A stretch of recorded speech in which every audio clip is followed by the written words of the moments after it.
Hi there, everybody, and welcome to Roll with Advantage. Welcome to the next episode of Buried Time. Take it away, Mark. Hey, yo, it's me. I don't have a cool thing today. Welcome to Chapter 9 of Buried Time. Wow! Okay, let's just go ahead and get right into it. We should waste no more time. The party is in peril. So, Joe, just go ahead and give us that summary. And before that, John, flash your mystery beverage real quick. Yeah, I'm gonna do this, and then I'm gonna go save my daughter, who's ripping tape off of the. She's doing crap. Yeah, this thing. Okay, cool. Yep. So we are guessing based on can, not liquid this time. Yeah. All right, Okay. now I gotta go Cool. save my daughter. Okay, cool. All right. All right, Joe. Go ahead and give us a summary. Man, in the track, somebody just started screaming. That was crazy. Okay, so last time on Buried Time, after a tumultuous beginning to the journey, the party finally has one more peaceful night. That was the title of the last session, so we're off to a great start, right? Started in a very good way. Our party was able to have a multitude of conversations to establish care and camaraderie between the party on the next steps, as well as fostering stronger relationships between the individuals themselves. Anzi and Elias talked about temporal magic and Moza. If Elias would have the strength to be able to overwhelm him or to stop him from what he plans on doing.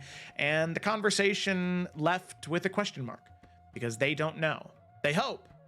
And so does the rest of the party. And even though nobody knows so far in Ali Faz, we hope for them that the party and Elias will have what it takes. Now, towards the end of the conversation, as it began to tail off, Barum did interrupt the party did interrupt the watch to let them know that he was going to go sleep outside. Very good point, Barum. So then Davuk and Callum took the next watch, and Callum talked a little bit more about his past and why he acts the way he does. He hoped to convince Davuk that he doesn't do this out of maliciousness, but because it's how he's had to survive. Davuk understood, and the two of them shared a very sweet moment as Davuk chose to become part of Callum's lie with the crystal, with the gemstone that Callum still had. Davuk is a great liar and lets the party know immediately about the secret that they shared. And then eventually, with the map of Katenapet, we decide where to go next. And we decide to head towards the Arcanus Spire. Now, as we prepare to leave, we do decide to send Callum out to do a little bit of scouting. As he heads out into the scouting, he stumbles upon a temporal reverberation, a term coined by Elias. In this temporal reverberation, we get to peer back into history as the Empress of Katenapet seemingly was having an affair with some individual, another political figure perhaps, and there was tension about something that was happening, something coming on the horizon. Sadly, the temporal reverberation came to a close shortly after, and Callum informed the party, but they decided to move on. So we decided where to head, and that was to the Arcanus Spire. As we headed there, we traversed over the course of a day or so, until eventually, closer to the Arcanus Spire, in the winding dunes, we were ambushed by a group of Yanti. Now, we were ambushed by this group of Yanti within these quicksand pits, so the party had to use quick thinking to avoid the pits and to beat the Yanti. But luckily, we did. We lived. We decided to settle in for a rest after the fighting, but before we could achieve a long rest or get into any of our watches, we encountered a small beetle. This beetle had a message from Moza within, wishing us luck and carrying some very ominous words about our dearly departed druid friend. The beetle dispelled the Leoman's tiny hut that Elias had summoned, and now a large mechanical beast emerged from behind a nearby dune and emerged, ready to attack us. And that is indeed where we are going to pick up. So I asked you all before we popped on if you would like to stay and fight or attempt to get away. And it seems like stay and fight is the verdict. So, Blood for the blood god. Blood for the blood. Hey, that's what the bad guys are doing. Skulls for the skull throne. And hey, that's better. They're not doing bone stuff. That can't be bad.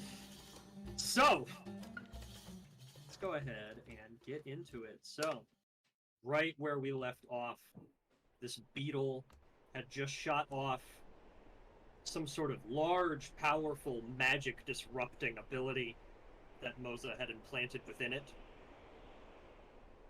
The hut has gone away. The protection that you have gotten used to having throughout the night in all of your travels so far. And as soon as that happened, a creature that has been dubbed the Prey Maker emerged from the distance, looming, seeming to inhale this deep, whirring scent, almost like air down a hallway. And it is getting ready as it's dragging its claws across the sand, hunched over a large figure that only seems to get bigger as it gets closer, begins to approach the party. And with that, we will just go right ahead and roll initiative. Sicky Bobicky, dude. Give me this battle map. So, pull you here.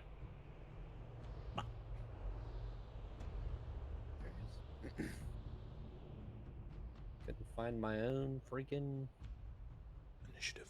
character sheet. Clickety clonk. Ooh. Ooh. That's no good. I was like staring at my token for the longest time, like, man, it's not selecting, only to realize it's because like the selector thing is like yellow and the map is yellow. Alright. Oh boy. Okay. I'm ready to sleep. So, put that there. And then we'll just tuck Barum right under Anzi there. Alright, and somebody can go ahead and should be able to roll for Davuk, I believe. Yeah, here. Davuk. Initiativa. Normal.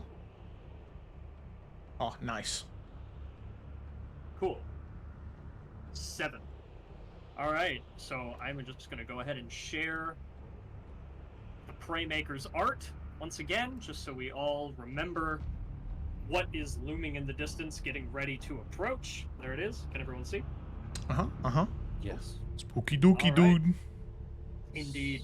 Spooky dookie, dude. So, as you all read that note in Davuk's hand that came out of the beetle that says, "Sorry about your head, druid. I needed some way to track the scent." You see the Prey Maker in one of its large gripped claws drops something that appears to be fingers. Just small little fleshy pieces that plop into the sand below. And it is going to start to let out a whimpering roar. And that whimpering roar sounds very similar to the voice of Nevra, your head druid back in Jamila Alifaz. Oh, shit. Though it sounds like it has been crushed and roughed and put through some sort of strange mechanism. And with that, the Prey Maker actually rolled a natural 20 on its initiative. God. Oh my god, no. Good for it. Yeah. So, we're just gonna go ahead and get right into it. So, Fuck me up, fam. Let's do it. check these distances here. Yep, that's all good. So before the Prey Maker moves at all, that voice that's emerging from it is going to grow and grow until it lets out a bellowing scream that all of you can feel in your chest as it uses its stunning roar ability in a 60-foot cone to hit everyone in the party. And every creature All of you now need to make a Constitution saving throw. Nice. Yeah, we'll also get +2 because of Auntie. Okay. Ooh, +2. Constitution. Well, you know. I'm looking at an 18. I'm looking at a. Oh, let me Yeah. roll for I can't roll. Devu. Wait, do I Constitution. have any money? Hold on. I have my feature. Devuk rolled dirty 20. Okay. Wait. I would like to chronal shift. Okay. I didn't use any of them in the last battle, so that's cool. Constitution saving throw. I get to redo. All right, 17. Okay. Elias, unfortunately, that is still God damn it. a failure on this ability. Well, The you know. only person, funnily enough, who succeeded is Devuk. Wait, even me with an 18? Yep. Okay. Yep. That is a failure on this con save. Okay. Well, So, Is that +2 from your own bonuses or is that from Auntie? Well, I have +3 on my own, and then +2 it's from pretty Anzi. small. Yeah. Yeah, okay. Let's look at the wrong rolls. okay. So, yeah. Nice. So, on a success,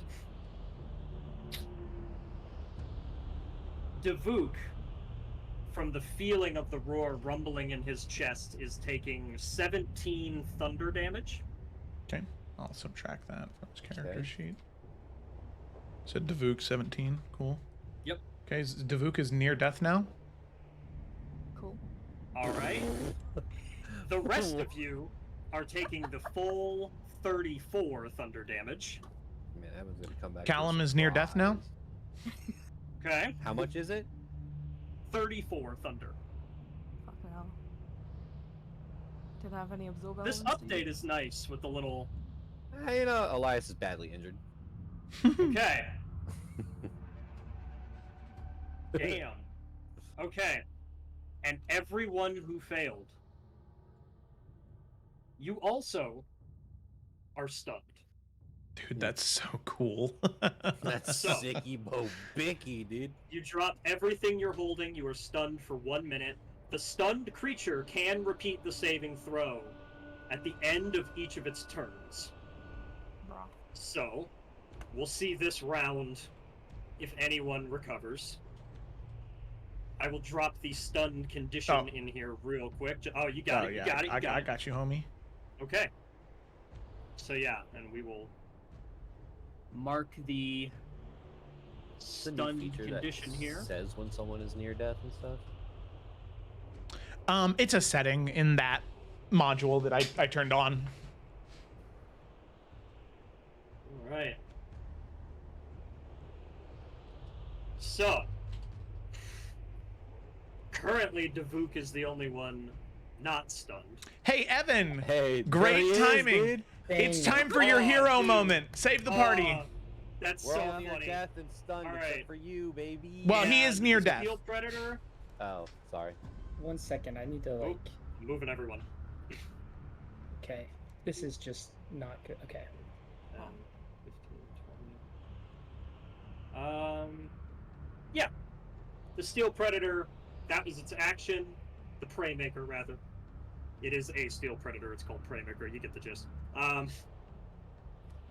It is just going to, that was its action, and it's going to use its movement to just close right into the party. Nice. So, Elias, you are stunned. You're Yeah. next up, though. It is the end of your turn now, automatically, so go ahead and repeat the con saving throw.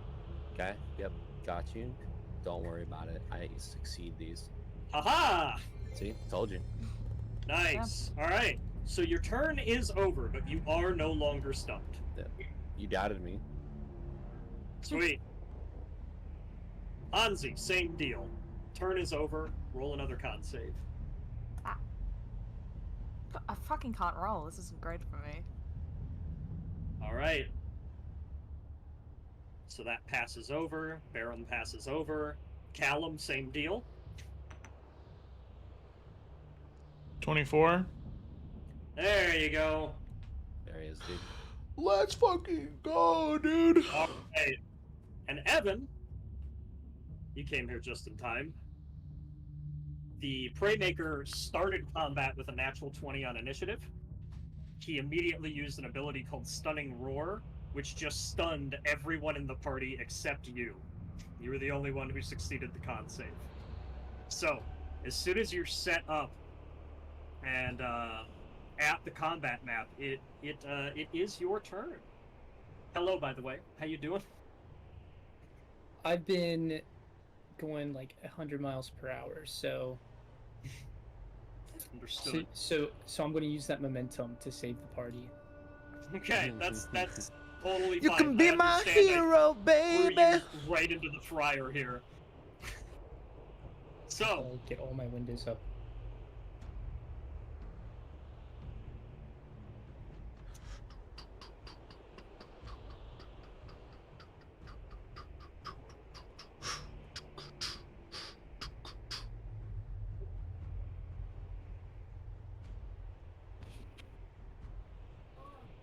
I can be your hero, baby. I need a hero. I need a hero. But it's gotta be done, and it's gotta be done, and it's gotta be larger than life. Come on, Dubuque. I need a hero.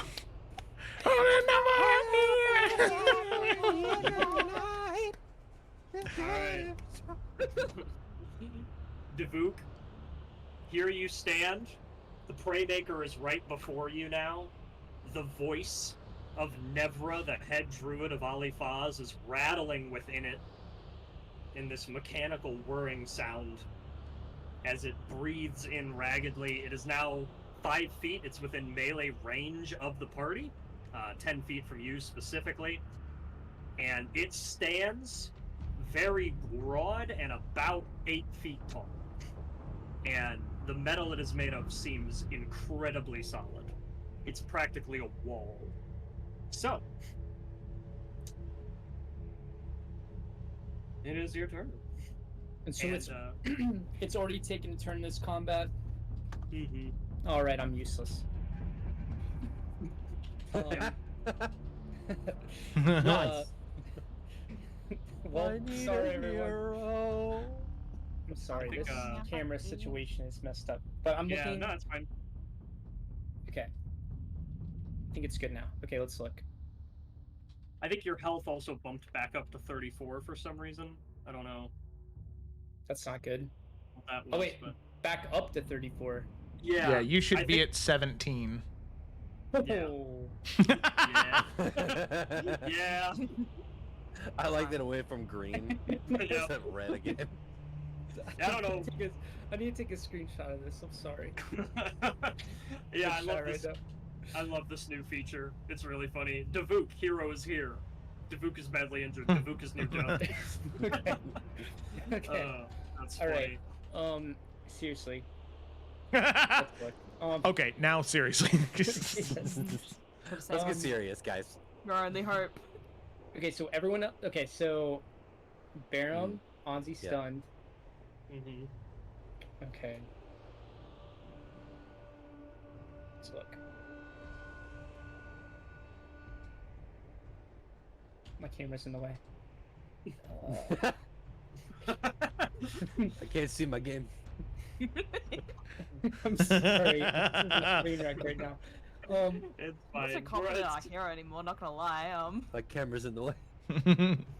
Yeah, I need that background music again. I need a hero. I'm a hero till the whole life. But it's gotta be strong and it's gotta be larger than life. Evan, please. Okay. Shrek is somewhere nearby. I was thinking Adam Driver in a sweater, you know? Yeah. Hey, That's what he's wearing in the okay, movie. I got is he? what. Yeah. I think I know. something I could do. Okay, first off, is this a pillar? How big is this object right here? Yeah, those are, well, they're collapsed pillars, so none of them have tons of height, but they can serve as cover. They're not like 8 foot. No, they're Is they're all this knocked 8 over. foot? I guess it doesn't matter. He is taller than that, yes.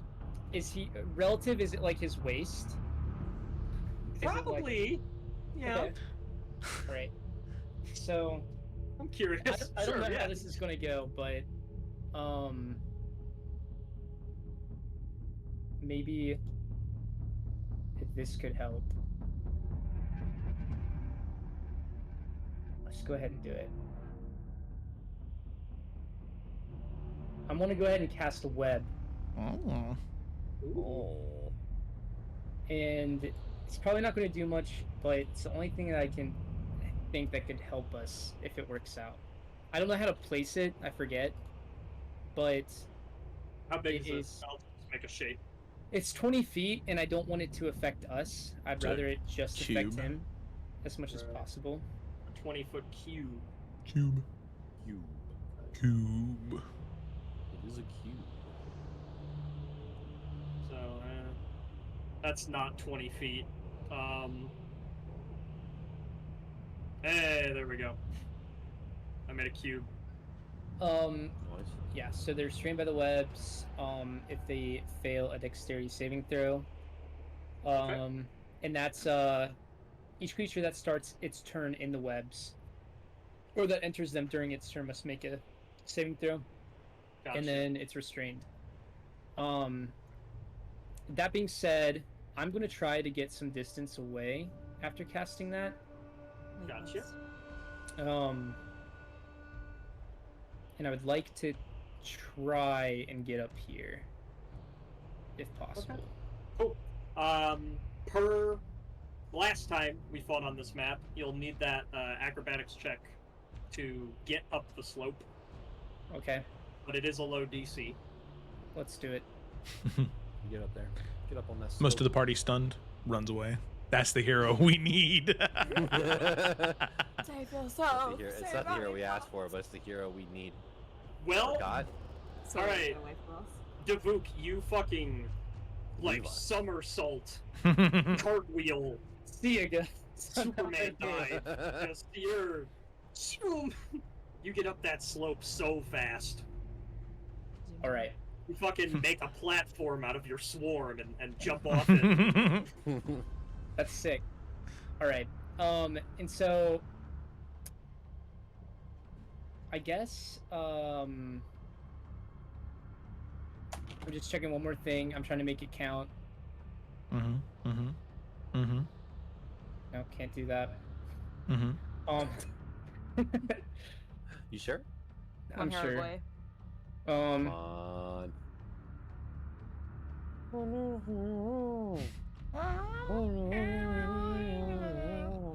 We're losing faith in you because the music's getting quieter.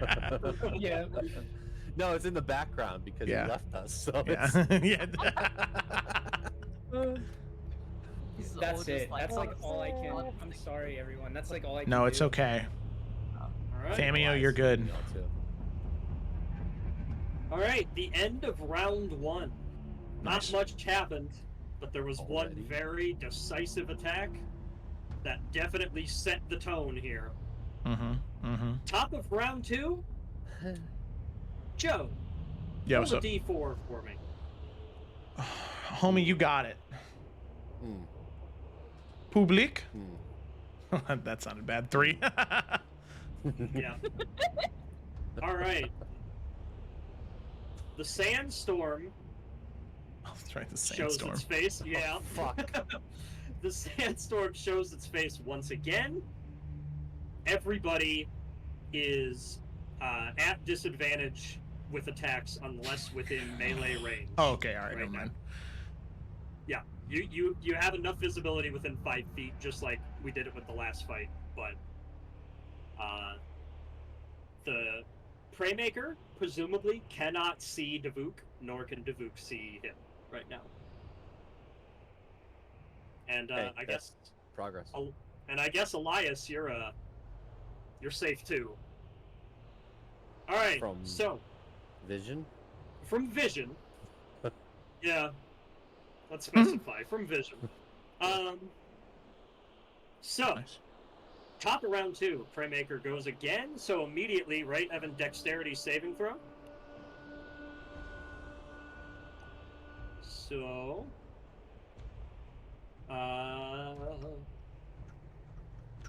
all right, Evan, that was a mere 8 on its dexterity Oh saving my throw. god. Hell yeah. So that's restrained, right? Mm-hmm. We'll indicate restrained here. Cool. All right. And let me pull up the condition thing real quick just to double check. Speed becomes 0, of course. One Cannot second. benefit from any bonus. I Okay. did want to say something real quick. A Okay, creature yeah, yeah. restrained by the webs can use its action to make a strength check against the spell Okay. save DC. If it succeeds, it is no longer restrained. I don't know if you can do that this same turn, but before you do anything, just wanted to let you know. Okay. Gotcha. So, restrained, it's speed 0. Attack rolls against the creature have advantage. Its attack rolls have disadvantage. And it has disadvantage on dexterity saving throws. Cool. I'll drop that. Just so we all know. Alright. Its attacks have disadvantage, but it is not going to attempt to break the web right now because it is within melee range. So it is just going to make some attacks with disadvantage. Okay. Stunning Roar is also a recharge ability, so we'll see about that. Stunning Roar did not recharge, Okay. which is Thank very God. good. This could easily be a wipe if you I just mean- did it twice. It's a pity for Moza, honestly. You know, Would've would have been fun. really good for him. Yeah. Alright. So, normal physical attacks, it's got 2 claws and 1 bite. It will start with Anzi being the stunned one. And we'll just see how far we get. Oh, At but disadvantage, attack right, 'cause rolls. it can't see? No, but attack rolls have advantage, and Anzi's still stunned. Yeah, so I guess it would just neutral out. It's just a flat roll, yeah. Or okay, well, I have a question. Is this Yeah. like, are we blinded by the sandstorm? From 10 feet and above, yes. But you Okay. can see within 5 feet. Okay. Because if we were blinded, Fonzie would Yeah. have had full cover. Right. So, yeah, disadvantage from its web, advantage from her being stunned, so that'll even Mhm. out. Yep. Alright. So let's go ahead and roll. And the text of this particular stun does not say that you re-roll when you take damage. It only says you re-roll at the end of your turn. So- Yeah. That's All fair. right. Unfortunately, it is. So, first claw attack. That'd be a 17 to hit, which I think if you have your shield out would be Yeah. a It doesn't fail. hit. Yeah. Cool. Which way? Can't even hit me. I'm stunned. Next Nice. claw. That's a 28. Oh. Yeah. Oh. Talk shit, get hit, homie. Oh. Right. That's only 11 force damage from the claw, though. Easy. Right? And that is force, by the way, to be clear, not slashing. I mean, I have no resistance to anything anyway, so. Alright, and then a 29 on the bite. Okay, and that comes out to 25 damage on the bite, and that is lightning. Alright, so 11 force and 25 lightning there. I like the little pop up on Anzi's near death. Yep. That's funny as shit. That's funny as That's so shit. fucking Oh my funny, dude. god. Oh my. Alright. Dying? That I find it is hilarious. the end of the Praymaker's turn. It is still restrained right there. Elias, Yeah, go ahead. I can see it. Technically. Yep. If you get within 5 feet, you can, yeah.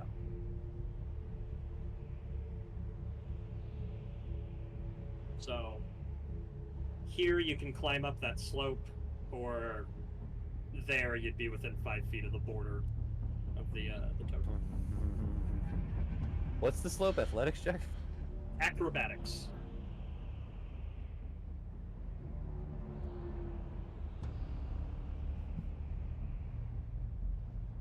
I'm not gonna contest it on the roll. Elias is gonna move here, Okay. and I needed to make a charisma saving throw as I cast banishment on it. Okay. Not a I would bad like- move. I would like to. Well, let's see if it works. I cast banishment. Alright. DC 17 charisma.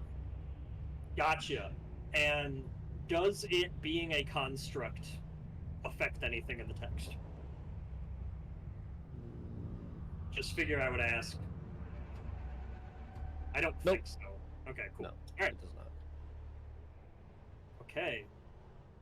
Alright, so with a -2, because this is not a creature made to socialize, that comes out to a 7. Nice. Okay. Okay. So I'm gonna put this in chat. Alright. Okay, that didn't actually do what I wanted it to do. Display figured. VTT.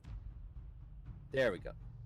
So it says, if the target is native to the plane of existence you're on, it will be put in a harmless demi-plane for up to the concentration. If the target is native to a different plane of existence than the one you're on, the target is banished with a faint popping noise returning to its home plane. If the spell ends before 1 minute has passed, the target reappears in the space it left or the nearest unoccupied space. Otherwise, the target doesn't return. Okay. So my question is this thing from the plane we are on in the time we are in? Yes, it is. You do not hear a popping sound when this happens. It is Well- from the material plane. So, Elias, though, tell me, what does it look like when this 8-foot metal monster is banished to a demi-plane for a minute? So Elias takes out his spell book and starts casting the spell banishment, and he takes one of his clocks and slams it into the sand, and underneath the creature it looks like a mechanical like a magical writing of a clock around its feet starts to come into visual, as then all of these like strands from the clockwork grab up and pull it into the sand as it just disappears. But it's not in the sand, it pulls it into a hole, and then Gotcha. the hole closes. Nice. Okay. So, the Prey Maker, since it failed, it will remain incapacitated in that demi-plane until the spell ends. Mm-hmm. Alright. Which buys everyone a minute. So, we can forego the initiative. Anzi, if somebody else is there to help you get out of the stun, I'm sure you could within the next few rounds. So we will say that occurs. Now, creature's gone. You're low on resources, low on health, exposed. What are you doing with this minute? Okay, so I have 45 points of lay of hands, and I know everyone is near death, but I also feel like we have some healing in the party. And so I guess I feel like, because who actually has healings? I feel like Davuk would, right? Does anyone else? Nope. I'm realizing not that's me. probably only Davuk. Yeah. Okay. What you I got? have for healing buddies? You. spirit. What does that Yeah, get us? can- Hold on, let me turn off this Naruto music. I was getting ready for this. next turn. So You had Naruto Okay. music playing. All right. He's So- a hero, man. Yeah, I was like, man, I need to keep the vibes up over here because it's, okay, serious. Yeah. Let me just share it here. I think there we go. Also, Elias is gonna tell everyone to run. So that's what Because- he's doing. Dude, we can take it. Okay, so listen, this is my plan, for Davuk. So during this minute, I can help healing using this healing spirit that caused my webs to go away. But one of the things I can do is I could potentially move the Praymaker, is that his name, right? Yeah. I could move him 15 feet, potentially. And potentially throw him into the pit like I did so before. I don't know if that would do much. Like, I don't know. I can't remember all the conditions or whatever happened to make the people just disappear. But Last session, when you threw the UNT down there, we rolled a D100. I can tell you that much. So there's two variables. It's getting them there and then the D100 roll to see what happens. okay. I mean, Elias, if we want to fight this thing,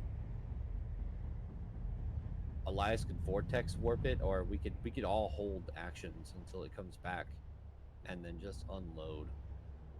Yeah. Yeah. I mean, holding actions, absolutely, but We have a minute, so Oh. we should be able to get Anzi out of stun within the minute. Mm-hmm. Yeah. yeah, I mean, she'd Easily- surely roll. She's meant to have good con. I just can't roll. Like, she's got +4 to her saves. Then Which is- so why don't you give everybody 10 and Anzi 15 hit points from lay on hands? Yeah, that was kind of my thoughts. That way everyone is at least safe enough. And Because like when it comes back, it's gonna have that breath attack. yeah, and actually, hold on. So I realize Elias is only badly injured,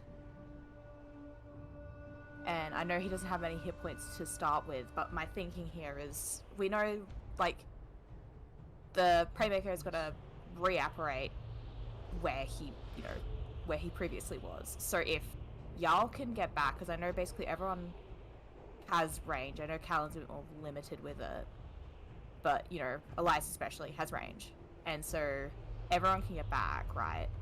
And Anzi's got Sentinel, so she can hopefully stop it from getting towards any of you and just take the hits herself. Yeah. Which then, if I'm to do that, maybe forego giving the healing to Elias, because I feel like he could be the furthest away and the safest, right? I will And say, then give yeah. that extra to me. Otherwise, I feel like I'm gonna go down instantly. Just to say, Elias does have 60 HP.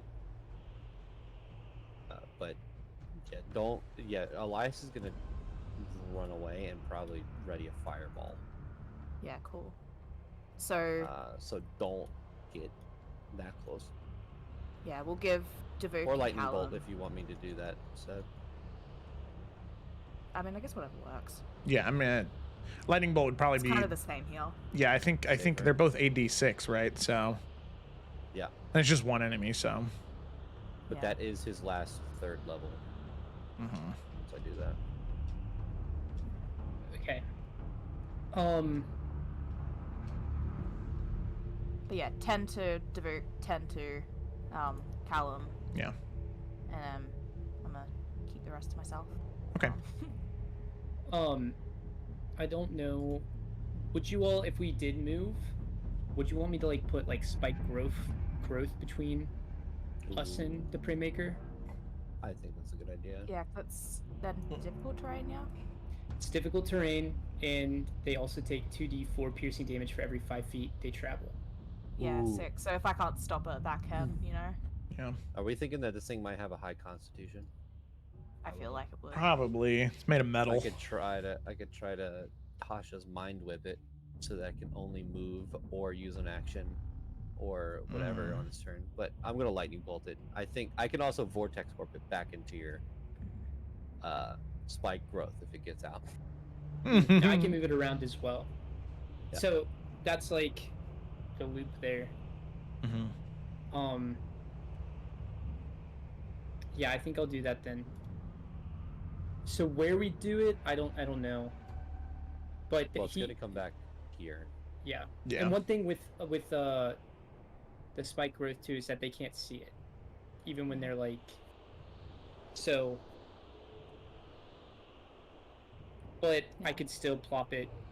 So what I'm trying to determine is if we should just put it between us or have it overlap with him a little bit. I think we should have it overlap because like the thing is like because of the terrain, like Anzi needs to be within 5 feet because that's her range, and then I don't want to move Callum outside of 5 feet in case it starts to sandstorm again, because then I'm useless. I don't have anything I can do, and I can be useless at melee, and I have a higher AC, so I'm not too worried about it. So I would say put it right on top of it. And then it probably takes that damage when it stays there, right? Or does it only take it when it moves? It only takes it when it moves. Poop. Yeah, I feel like for that reason we want it to go over it though. But And like I'll also say, like with the terrain that we're working with, like we know there's already these like pockets of quicksand. So like it's already got to be trying to avoid that. So then if we use the funnels where there's not quicksand to then place the spike growth, it's like blocking that area, you know, making it more difficult to move around, so you know you guys are safe, and if it does try and move, it's probably going to be fucking itself up in some way, you know. Yeah. I just realized it's still Elias's turn. Well, a whole minute passes, so Yeah, but Elias is gonna move away. everyone can move. Yeah, that's what I was about to ask if we could, because I want to get to where I'm still within range, but I want to stay on this ridge. Yeah. But Elias could I is gonna see it duck behind from this here? Mark? Yeah, you'd be able to see it barring sand interruption. Okay. We'll also say we know it has its like fuck, I can't remember what it's called, the stunning thing. So I don't know if we want to be that close to it. Otherwise, it's just gonna fuck us over again. 60-foot cone. Just don't be together.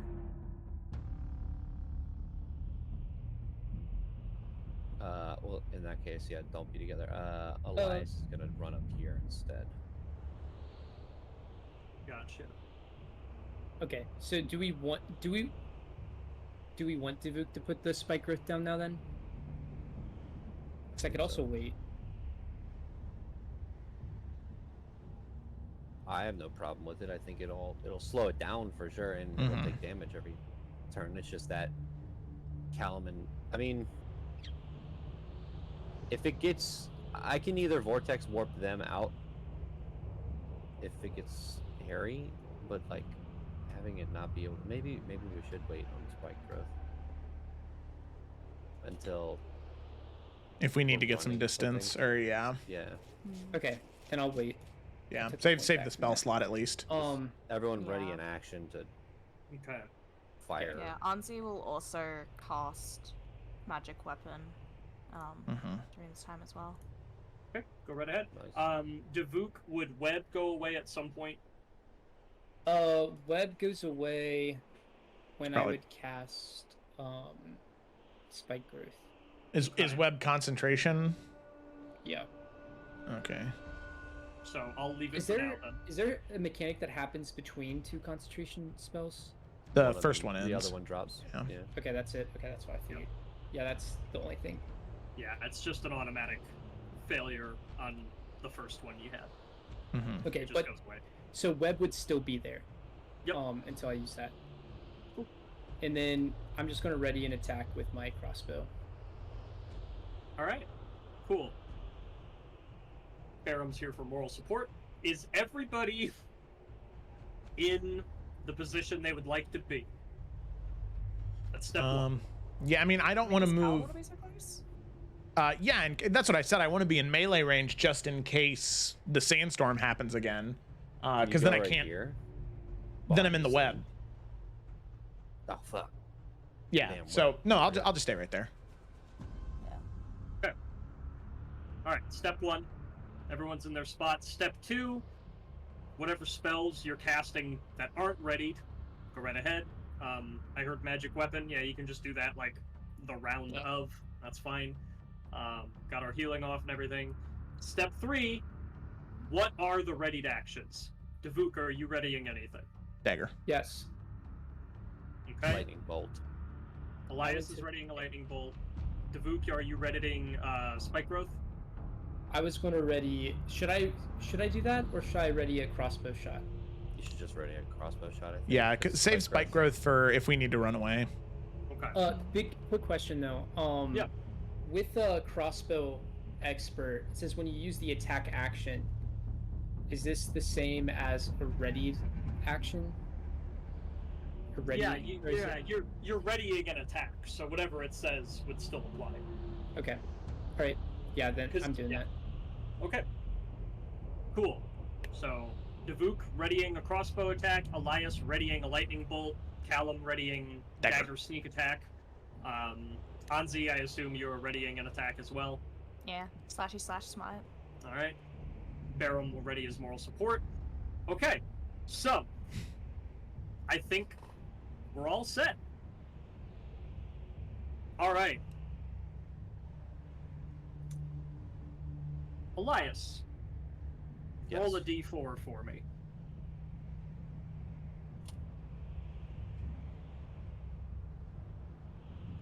One. All right. No sandstorm. Mhm. This round will be Sweet. in the clear. All right. Breeze through round 2 here. This would technically be round 13, but we're just going to still call it 3 in the tracker. The Praymaker reappears. Elias, what does it look like when it reappears from the demiplane? Does it fall out of a clock? Yeah, I feel like in oh my god, what is that? In Endgame when Doctor Strange like has Loki fall out of the sky into the mansion or whatever. Yeah, it doesn't. It's not graceful. It just a portal opens where the clock, like arcane runes would be, and it falls out. Okay. So it plops out. It will keep the restrained condition from web since it's falling right back in. We'll just say that rather than re-roll. All right.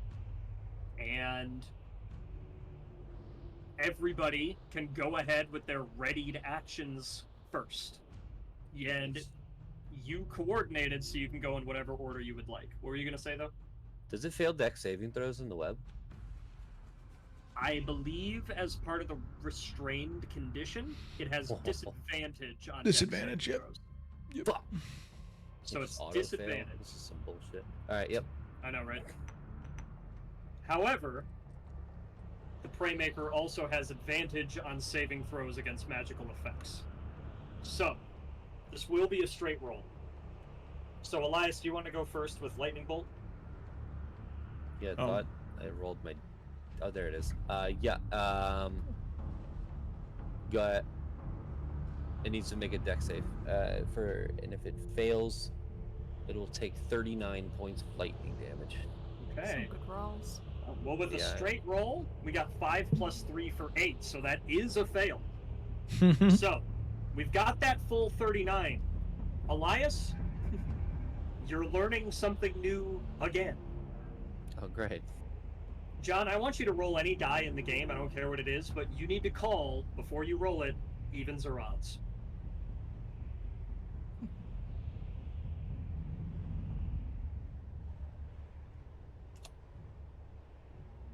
Odd.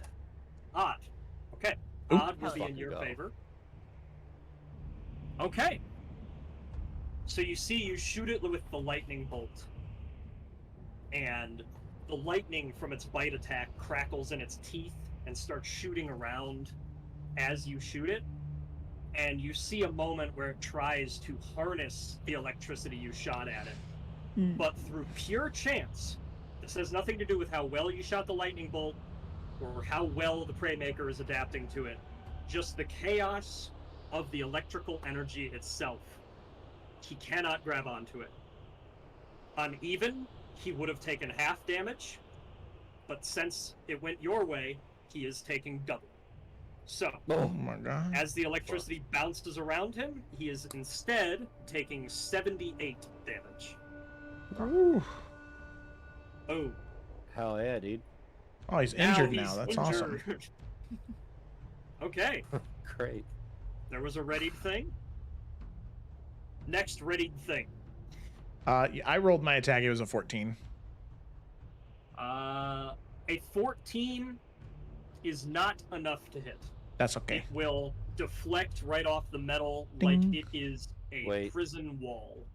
Wait a minute. Maybe. Maybe it didn't do that. I feel like you should save those for saving throws that you will probably need when it uses its breath attack. Yeah, I would also. Fine. I wanted you to get sneak attack. That's a lot of damage. Nah, don't worry about it. It is, but Whatever. You can also fine. die real I only quick, have yeah. one more. Fine. Okay. Never mind. I'm not doing chronal shift. I'm not doing it. I mean, you do what you want. You do what you want. I'm just Oh, I'm being a team player. I'm not gonna do it. I'm gonna save it just in case I fail. Whatever, y'all. I'm cool either way. I'll do the numbers. But if we are moving on, next ready to attack, whoever would like to. Hansi can go. okay. So I'll just have my two slashes. Both of them, I will try and get smites off. Well, not if I don't roll. Alright. A 21 is a hit, and 11 is not. Yeah, that's alright. So then I will smite at second level for that. Okay. Let me take off that slot. Bap! Which is then 3d8. Bap! Alright. Okay, so an extra 12 damage there. Got you. Gemma, remind me, is your weapon itself magical? Is the piercing damage magical? It is, because I've got magic weapon on it. Perfect. The weapon is So- magic. Because of that, you sense as the blade itself makes contact, it would have done nothing. This creature would have been completely impervious to just physical damage. But with magic weapon, your 15 piercing and your 12 radiant both go through as normal. No resistance, no immunity or anything. So it will go ahead and take that 27. So it's probably a good thing we didn't try and get the sneak attack, because I would have been Yeah, halved right. anyways. Yep. Thanks for talking me out of it, guys. Okay. That was Anzi's 2 attacks there, so I guess Davuk then would be the last ready to action here. All right. Question. Why'd you say that? So, Mara. Adjust All right. glasses. yes. All right. So, a question about ready to attack. So I get an extra attack every time I take the attack action on my turn. Is this technically my turn, or does that not count? Do you get an extra attack as your bonus action, or do you just get an extra attack? I get an extra attack every time I use the attack action on my turn. So you still get it. Yeah. All right. So. Oh no. Can't all be rolling badly, come on. You thought. 14, not a hit. It just Okay. dings off the side. All right. Here we go. Come on, hero. Hey. 28 is a hit. Nice. All right. Nice. Let's do damage. Oh gosh. Okay. That bad. So I'm going to go ahead and use once on each of your turns, you can cause the swarm to assist you in one of the following ways immediately after you hit a creature with an attack.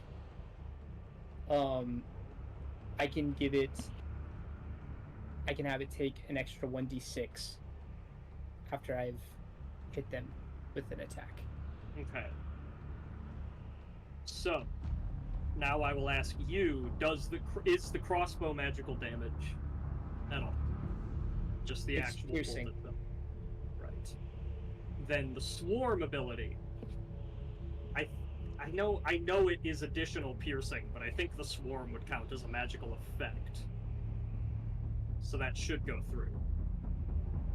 So go ahead and do that additional damage.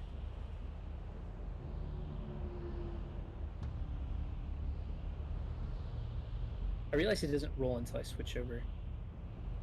Yeah, I've noticed that too when I'm on D&D Beyond. I have to click over to the Foundry tab for it to actually roll. Mhm. Okay. So the bolt itself just seems to stick in a joint and not bother the prey maker at all, but as your swarm launches out of it and starts to bite, they're able to get through and cause magical scrapes and dings into the metal shoulder plate of the creature. So, you do that. 4 damage there. Alright, I Nice. don't really know if there's any point in doing another using the crossbow expert attack. Mm. I mean, that's Guess it- also just a bonus action, isn't it? When you use the attack action and attack with a one-handed weapon, which I use my crossbow with one hand, you can it's bonus action. You're right. Yeah. Never mind. That's it. Okay. There are all the readied actions. It is now below half HP. I would say Woo! bloodied, but it has no blood. It's Oily. oily. It's a little oily. A little sparky. Alright. So now it'll be the proper top of round 3. Still restrained in the web. We'll see if it recharges. It does recharge the breath attack. So that is obviously what it is doing. And let me see. It's not going to try to move. So, if we use the cone template, centered here. Oop. Alright. So the cone itself would be roughly that big. So, the 3 of yous would still be hit there. Elias would Mhm. not. No. That's fair. Cool. Alright, so I'll con do it. saves from all 3 of you.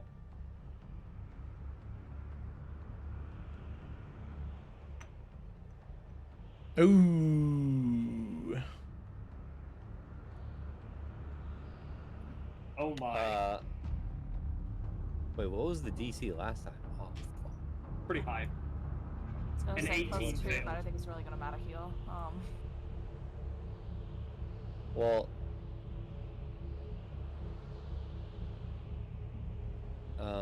Anzi would succeed, right? Well, I 18 would- failed. We don't know what succeeded. Shit. Well, you have the 21, Anzi, so... No, I don't, because it already calculates the plus 2 into my things. Gotcha. I think at least. Seems that way. Oh, Yeah. boy. Razor's Edge. But that does also mean Davu got an 18, which I don't know, maybe it gets worse as it goes on, who knows?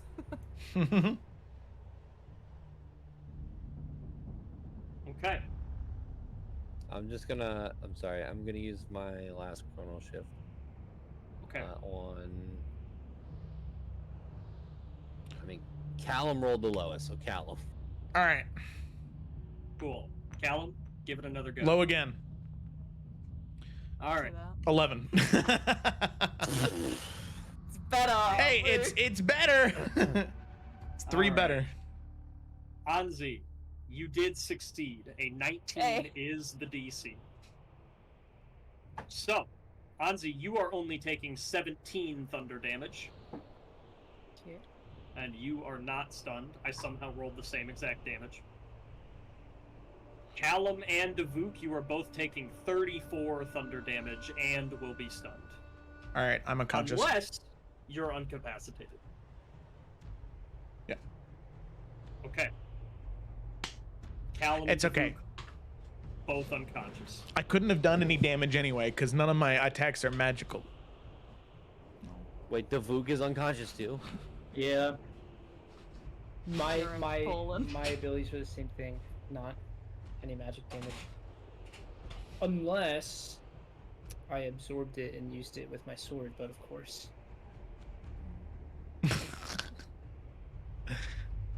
All right.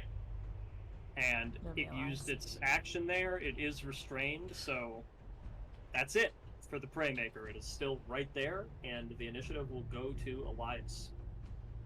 Oh, great. Ah.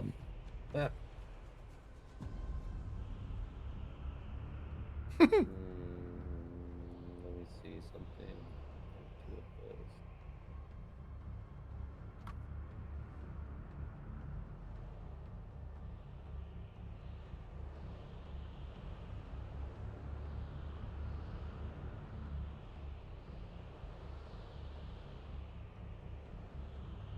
Man.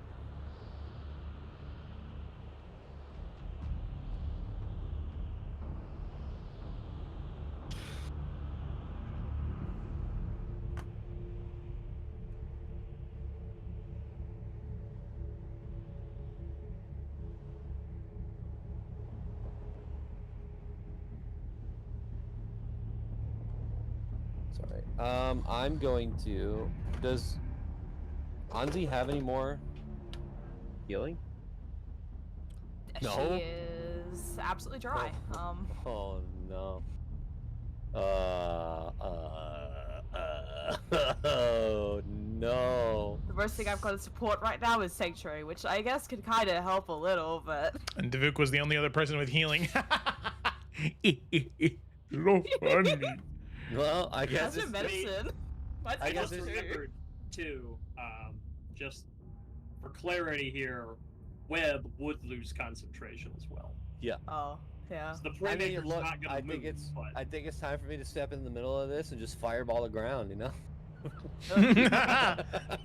We die on our own terms. Yeah. Oh yeah. No, you guys got Says it. on your grave, not killed by Moza. I mean, to be real, you guys are the only ones that can do damage to it anyway. So Yeah, but here's the thing. I don't got a lot of damage spells left.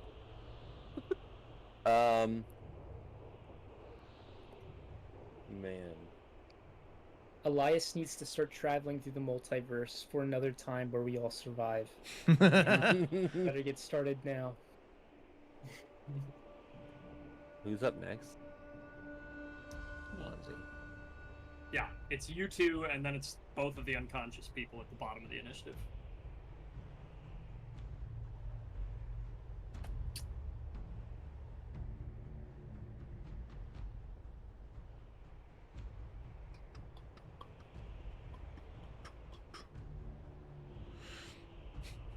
I feel like this is a Hail Mary. I can Vortex Warp one of you, which is not ideal. Will also say, do you think it's gonna try to keep attacking them when they're down when it knows we're still up? I don't know. But I am going to do this. And it is unfortunate if it succeeds this. But Okay. Elias is going to reach out with his time magic and trying to counter whatever the fuck this thing is with with Moza's magic and all that good shit. I'm going to use my feature of momentary stasis. It needs to make a Constitution saving throw. And if it fails, it is incapacitated. Okay. Kind of like a stunning strike situation. Mm-hmm. It cannot take actions or reactions. If that Gotcha. happens. Alright, con save. Let's go.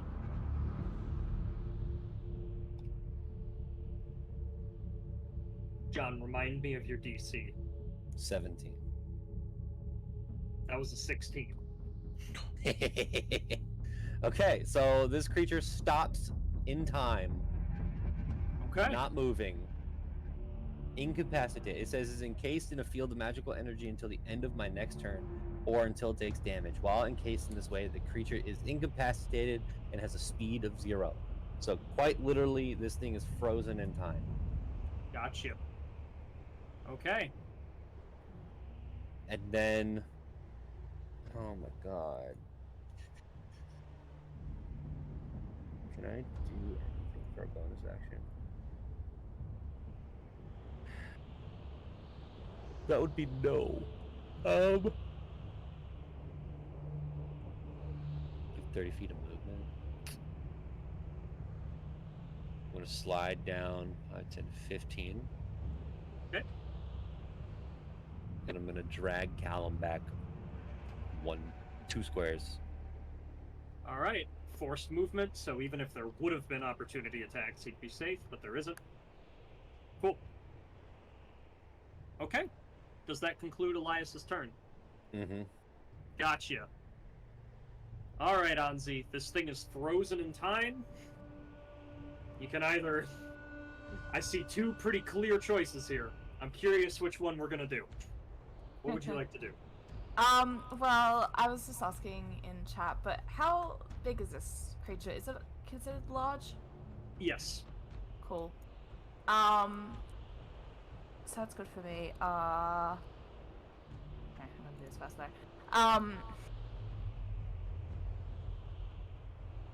How long does the stasis last? Elias? Oh, until the end of my next turn. Yeah, okay. Yeah. Cool. Yeah. Which I can do this. I mean, considering if it, fails, I can do it 4 more times. Sick, okay.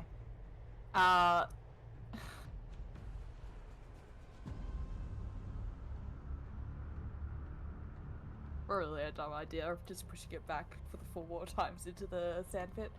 But I feel like that is asking a lot. And so I'm just going to take my attacks. I'm just gonna do this one at a time, so first chose him to hit. I will smite it. Alright, yeah, And 27 then- definitely a hit. As a bonus action, I would like to shove it prone, and so it has to make either an athletics or acrobatics at its own discretion, because I don't think incapacitated. No, fails it's it just in any way. actions and reactions. It can still make the, Oh, yeah, I didn't roll well. Okay. So yeah. It's definitely gonna do a strength-based one here. Okay. Yeah, that is gonna be a 17 versus your 11. Yeah, that's fine. And then just second attack. Okay. 20. Also hits, I'm guessing. A 20 just hits. Oh fuck. And so it's extra 12, and she will use her last spell slot to smite it again. Okay. About 12 more, and then 10 10 damage. more. Okay. And yeah, I mean, she'll just swivel a little bit just to make sure that, like, it's not going to be getting 10 wrong. So yeah, Okay, it'll be hot times. cool. Just throw Barum up here or something. Alright. Actually, hold on. Oh. Rewind. Is dismounting anything? Half your movement I guess, speed. I don't know. Okay, that's fine with me. I want to dismount and I want to send Barum back, Okay. and I don't know how this would work, but I basically want to be able to get both or either Davuk and Callum onto him so they can get to safety. I don't know if that could be a thing of just helping. I don't know if that would be then bonus actions or some shit. Or even actions, that would be worse. But yeah, just to try and get them out of the way because they are unconscious. Yeah. So I think Barum, like any other creature, can carry another ally if they move at half speed. So we can definitely just do that to drag at least one of them further away. Sure, that works. Yeah, I'm not sure about the logistics of Barum getting an unconscious body to ride him. Oh no, absolutely. That's what I'm thinking. Like either Eliza or Anzi helping people onto him, but even just fucking grabbing them with his teeth and just dragging. Yeah, I feel like that could also work here. Okay, so who do you want him to drag? I don't want to choose, and so odds will be Davuk. Okay, driving Davuk away. Alright, so that'd be 5, and then 2 of them together. What's Barum's total movement again? I want to say 15. Right, so 15, 20, 25. Or no, I'm counting wrong. 15, 25, 35, 45. He can get over there if you would like. Yeah. Cool. Okay. Alright then. Now time for 2 death saves. So, Joe will do the thing you've been doing. Nice. Go ahead and set it to private GM. Mm-hmm. Or is it blind? Is it private GM or blind GM? Blind GM. So Okay. I don't see it, but you do. Gotcha. Oh, so what I need to do is I just need to roll a d20 then. Yep. Okay. All right. Alright. There she is. Cool.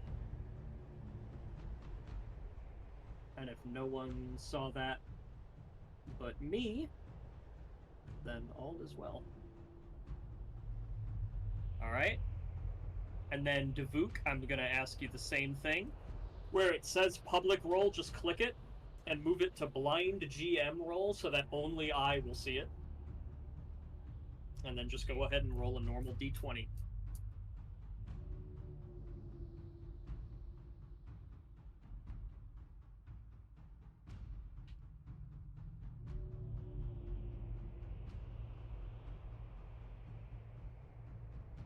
Okay.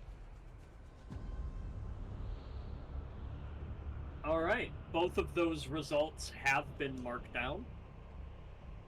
But the party, all you know is that your 2 companions are at death's door. So, that's the bottom of round 3/13.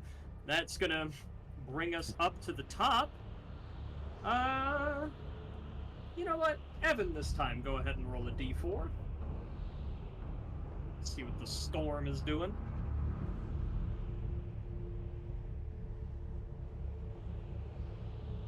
1 again. Clear skies.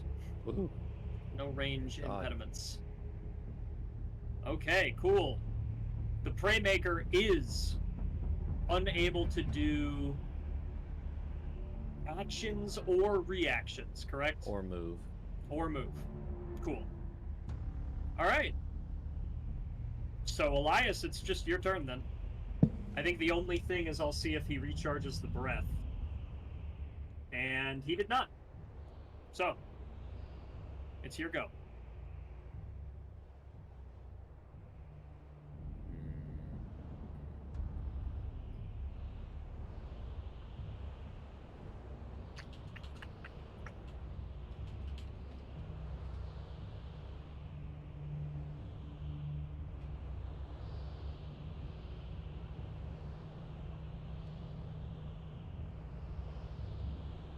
Man.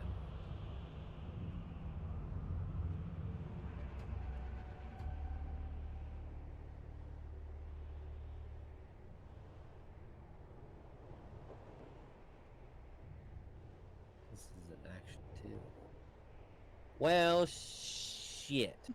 I'm just gonna do it again. Momentary stasis. Once again. Con Okay. saving throw. That is a 16 yet again. There. So, He's still Nice. frozen. okay. Anything else, Elias? Yeah. Would you well, is it an action to stabilize somebody? Yeah. Okay. It's a medicine check that takes your action. All right, I'm gonna drag Callum. Where's Davuk Okay. at? Up He's there. up top with Baron. Oh, Baron. Okay, cool. Yeah, I'm dragging Callum over top of the ruins, and then All right, cool. that's it. All right. Anzi, it is your turn yet again, standing in front of the stunned Preymaker that is now ragged, open components, breathing out oil, spark, and fume. What do you do? Yeah. She's first of all, she's gonna swivel just so we're not all in the same kind of direction, because it doesn't really matter because there's no web here now anymore. And she is again gonna make first attack in hopes to be able to shove it. Never mind, because that's a fucking 1. Oh no. One. One. Second attack. Okay, 22. That's a hit. Yay. Yeah, and she will once again try to prone it, so we'll need another, I think, what it Okay. was wanting to use athletics. Yep. All right, so we'll do that plus 7 athletics here. I can't roll above a 10. Yeah, that's a 21 on that athletics. So it's Yeah, once but she's again, just gonna... despite being incapacitated, it is just too sturdy of a construct to knock over. Yeah, but she's gonna just try to just maintain its attention and keep the heat of the people that are really injured / dying. Okay, and are you, no smite on that one? She does not have any spell slots. We're down I've to used the every wire. single fucking one. Alright. So just 16 more damage. I mean, good damage, though. So, cool. 16 more damage with the magic weapon. Cool. Alright. Anything else And for she you? will just she'll get Barum. I don't know. Wait, is Elias planning to try and stabilize Callum? Yeah. Well, Okay, then she won't do that. yes. But if I do that, then I can't stasis this thing again at the same time. Yeah, because I feel like stasis is probably better, so it can't do more damage, right? Yeah, I guess if you move over here, and so that you can try and do that, stabilize him. I mean, not gonna lie, Anzi's not gonna try and stabilize until this thing's dead, because I feel like she's one of the only ones that can actually do damage to this thing. I was more so thinking to get Barum to take Callum away, but if, Elias wants to be near him, it's not really gonna help. Yeah. How bad is this thing looking right now? Near death? Yeah. What does that mean? It's near death. Near death indicates a quarter of its total, or less. So I think it's Yeah. barely injured is 3/4. Injured is like a half. No, I don't know. There's a bunch of gradients, but I think near death is like a quarter. I think it's a fifth because I think there's 5 tiers. Right. So it's 20% for each. That makes sense. Yeah. Yeah. I mean, Barum could just stay with Davuk then. Yeah. Let's hope they That'll didn't be all. roll natural ones on their save. Okay. Yeah. All right then. So that would be the end of Anzi and Barum then. E. Okay. Callum and Davuk. Let's get 2 more blind rolls here.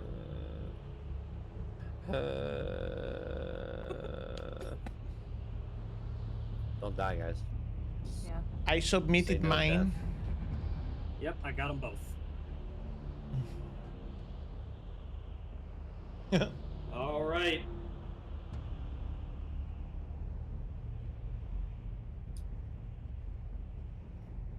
Gemma this time. Go ahead and roll the d4.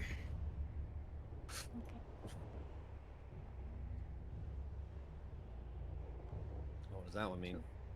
2.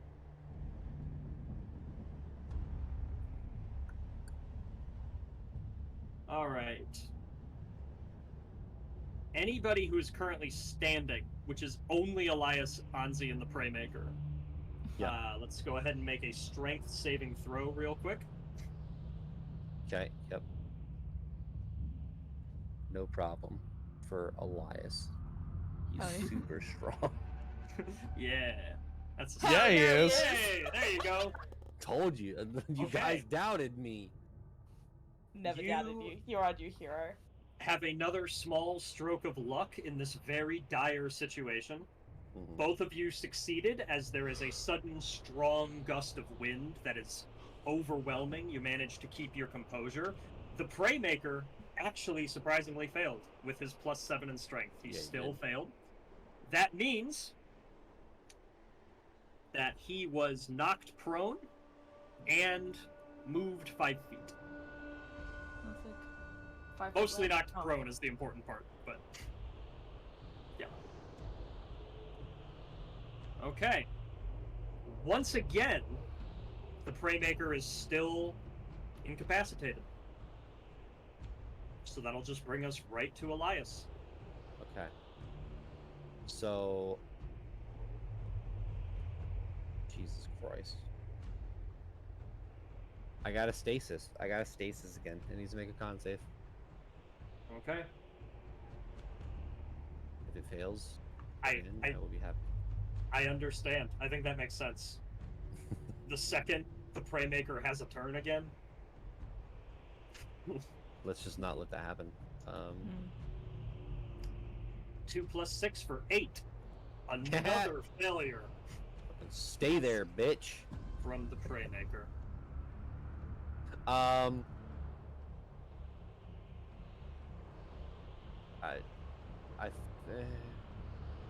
I can't go up the thing with Callum. I can't bring you up the slope. I will fall because I'm not athletic. So we're just gonna stay here. I don't have any bonus actions. Yeah, that's it. That's it for him. All Does the right. pillar at least give like partial I'm cover? ducked behind it all the way with him. So Yeah. Yeah, if you want to just both go prone, you can actually get full cover if you just tuck back there. yes, Okay, perfect. I'll just Yeah, mark he that pops on up, the then. momentary stasis, pops back down. Boop. Oh. Alright, cool. I'll just mark prone on both of you. I know it's implied with the unconscious token, but you know. Cool. Alright. Anzi. I wonder what you're gonna do. This will absolutely shock you. First, I'm just gonna keep on it because I don't like being in I the don't- diagonal because it doesn't feel as close to me. Okay. And these are with advantage, yes, because it's prone. Yeah, now they would be. Sickness. Did that really? Okay. Oh no! Oh no! That's okay. Alright, you have another one. Umzi! Okay, the second Roll one to hit. Save my motherfucking life. What? Okay, but once again, the second one hit. Okay. Ciao. Alright. Damn it. 10 more damage.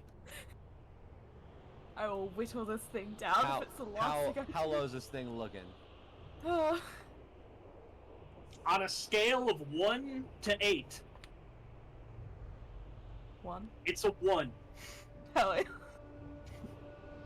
It's looking That's okay. very bad.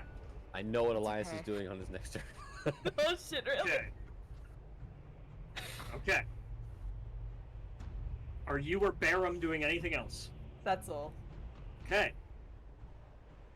Alright. Third time, guys. Callum Goddamn, and Davuk. please. Send me Guys. that private roll. don't die. All right. I need you to stay alive. I Where's my son? Where's my son? I know Please. it's not how statistics work, but I feel like statistically one of them is dead. Statistically, shut your mouth. That's how panic works, Gemma. You're just panicking. Statistically, we're maybe fine. Now you're in denial. Neither of you are finding the middle ground here. Alright, I know maths, which Callum? I don't. People are dead. Callum, I got your roll. I don't know if I got Devook's yet. I don't think it went through. Stay alive. Every night. There it is.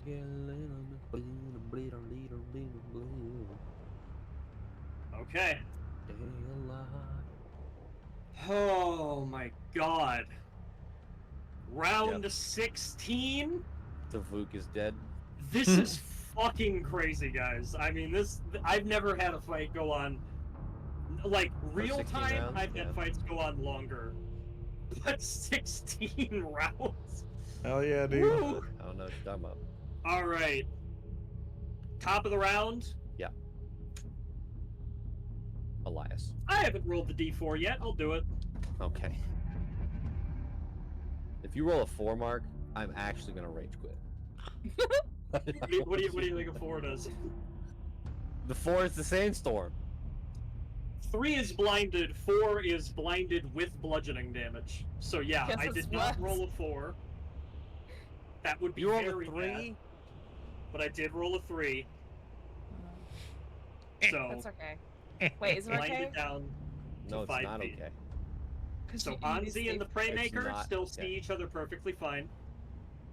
John, if you want to be able to see the Praymaker, you'll have to close in. Otherwise, you're working with disadvantage. Oh So- wait, I don't think I need to see him. Wait, Yeah, it depends on what you're doing. Yep. Okay, the Praymaker, still incapacitated. And Elias, it is your turn as you are crouched, laying on the ground by that broken pillar.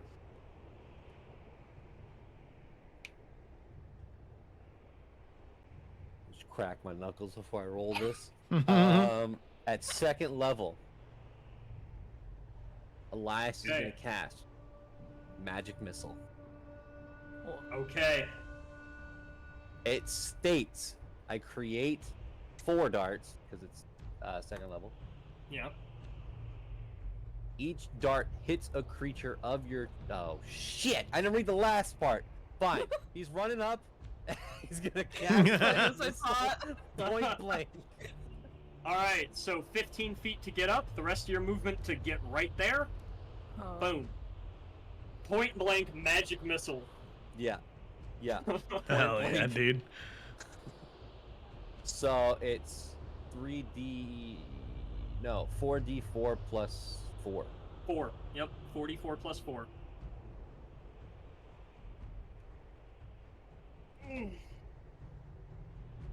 14 points of force damage. Okay. Anything else, Elias? That's not Yeah, good. I want you to tell me how do I want to do this. John, I'm sorry, but Anzi has to bring it home. Oh. It's that close. Well, shit. Good. Well,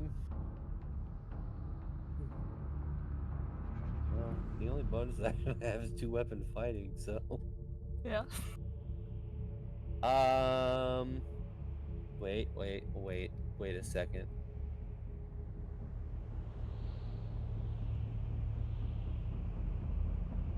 Can I tie its feet together? Fuck.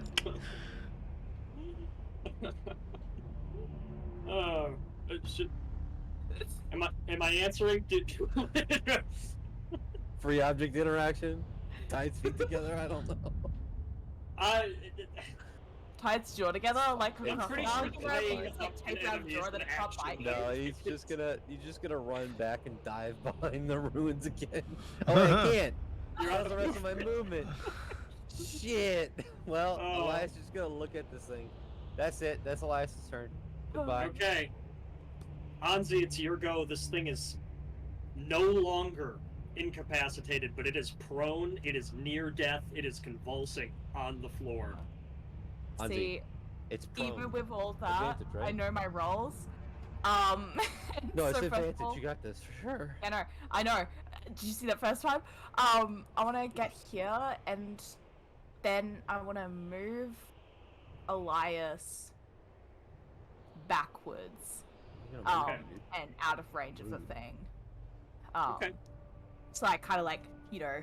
So we could do like cover- that Yeah. if you want. Yeah, that works. Cool. Well, you know I've always wanted to have a character die. Why are you gonna move? Yeah, too bad. And then to everyone's absolute surprise, Advantage, right? Because he's prone. yeah. Oh, that was a natural 20, wasn't it? Nope, that was a 19 and 18, which, if I recall, it's AC's 20. Yeah, it is.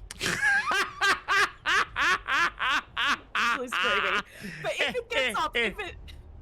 Oh. Oh, it'll just attack me. Are Are you serious? Yo. I was gonna say, don't underestimate how poorly I can roll. Never do that shit. Okay. Yuck, yuck. Yuck. I'm fine. Yuck. Yuck. Someone want I to don't- post in the buried time chat how we're doing? Oh. Okay. Anzi and Fine. Barum, anything else? I on like your double prone it. Oh wait, no, I didn't hit anyways. turn? Yeah. How far away is Barum from? Yeah, okay. Ozzy had one I want Barum to grab and drag Elias away. Or if, since he's conscious, get him up. I don't know. Either way. Wait, do you not have 2 attacks? Either way. She did That two was not attacks. two attacks. Both of them were with advantage. Oh. If you hover over it, it'll show you the Yep. dice. Yeah, they were Oh. advantage rolls where it already does the thing. Don't you have 3 attacks? But yeah, Okay, I just it's want fine. Barum to get Elias away. That is all. Blah blah blah blah blah. I'm Okay, sorry, guys. cool. Can't roll. 50 feet of movement. So if you go down We 2, can get there and still have Elias is 25. running. Like what? Yeah. What So you can get- do? Here in 20, and then he can move Elias like 3 tokens away Yeah, yeah. on that diagonal. No. Why? Boop, boop. Oh my god! I'm casting invisibility on myself and running away. Yeah, no, do it. I will stall Okay. it. And you guys go. All right, What, guys? Everyone's down. all right. Callum and Davuk. You I can am- pick up Callum on the way, I guess. I don't know. Or I guess I you can am- either or. Apologetic for how these past 4 rounds have gone. But It's okay. would I got like the roll coming your way, homie. both of you to once again make a blind death saving throw. Pew pew pew pew pew. One of you, please just roll a 20 or a 1. Just just get it over with. Okay. Callum, Pew pew pew pew pew. Callum, roll a d4. Four. Evens, you die. Odds, you die. Oh shit! It did blind GM. Sorry. Roll, you die. Oh, that's okay. Roll, you blind die. is okay. Blink, you die. Okay. Callum, Is dead. without any aid, Mm-hmm. you, whether it be by fate or by luck, have shrugged off the throes of death. Oh wow. And you will, on your own volition, be conscious in 4 hours. Nice. But if you're brought up to 1 HP, you can get up sooner. Nice. But he is stable. No more death saves for Kevin. Okay. Davuk. different situation. Whether you are still in the running or not, I will tell you soon. So, top of round 7, sand is clear. I just rolled the d4, just to keep us moving. The sand is clear, visibility is back. It is the Praymaker's turn. He is simply going to stand and evaluate the battlefield. Come at me. I'm still living. And you see, despite the lack of facial features or any humanity at all, really, it's almost like this moment of consideration that you see before you, Anzi, where the creature looks at all of the damage done to it and looks back up, and it takes a step back and stops, but then it makes a decision. It is not going to disengage. It is going to press forward, let out that scream again, and it will not be using Stunning Roar this time. It is simply taking its 3 attacks against you Come at me. before. Does it have Stunning Roar? It does. Oh, damn. It is recharged. Fucking has a- do it. Stun us all, Okay. dude. It has a different tactical plan right now. It is convinced it's not going to live. So it's changing tactic here. Shit, same, dude. So, 2 claws and a bite. AC 18 on Anzi. Dirty 30 on the first claw attack. Okay. Fantastic. That doesn't Alright. hit you though, right? Nah, No. too high. It's too My high. AC's 31. Sorry. Alright, that first claw attack, 21 force damage. You're down, right? I got 3 HP. Oh my god. Okay. Roll better, 28 bud. on the next one. Yep. I'm just dead. Okay. That is 15 damage there. So that'll Yeah. be incapacitated, or unconscious rather. And I am terribly sorry, it is going to make that last bite before it runs away. Do it. So that'll be, yeah, with advantage, that's definitely a hit. Damage is irrelevant, it's not going to get anywhere near your max. But Runs away. you That's took 2 damage. auto failures, right? Yep. You took damage while unconscious. 2 failures. So, it does that, and it is going to use its 40 feet to just start going. And it is like holding itself together as it is running away. Elias, in round 17 of perhaps the most grueling combat I as a DM have ever run, you are the only person standing. Yeah. And the Praymaker itself is very, very low on HP running away. Yeah. What would you like to do?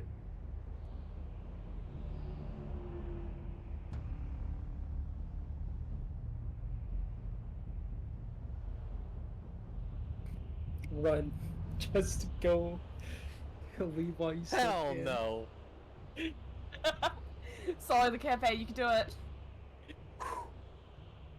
You've heard Magic of it missile base, at and it's second level. called Salamander Coast. Magic Missile, 2nd level. Okay, unavoidable. 4d4 plus 4. John, this could do it. Or should I Tasha's Mind Whip? Nah, fuck it. Already said it. Guaranteed damage is better. 13. Elias, how do you want to do this? I want to see it running away. All of his companions down. It's scared. And Elias is gonna say, You think you can just do all this and get away? No. Kneel. and he's going to cast Magic Missile, and 4 bolts are gonna shoot out, coasting around the ground and through the ruins. 2 in the chest, or 2 in its knees to bring it down to kneel. 1 through its chest and 1 through its head. Nice. With those 4 bolts, 1, 2, it's down to the ground. 3, 4. The tension is thick as a second of silence passes. The creature lets out that groan again that sounds like the gargled voice of your head druid Nevra. But then the voice winds down, almost like power shutting off on a record player, and it turns into just a clunking. As the Praymaker falls backwards, and it rolls down this slope, and its leg sticks in the quicksand as it is half sunk and stuck in place. Sparks shoot out of its chest, oil leaks, parts come loose.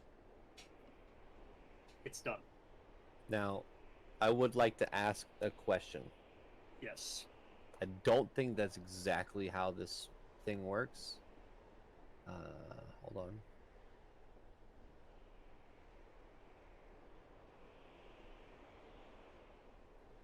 No, I don't think that's exactly how this works, but Elias can he notice that Callum is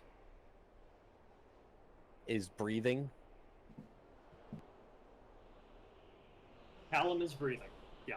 Okay. You're right next to him.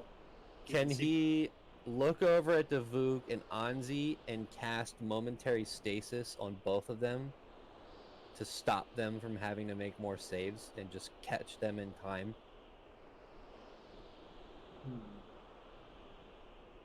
It's an action, right? Right, so one of them would have to make a death save. I'm gonna say, pick one. Oh. Who's your and then- favorite? Yeah, exactly. Pick your favorite. Here's the, here's the thing. I know Anzi has 2 failed.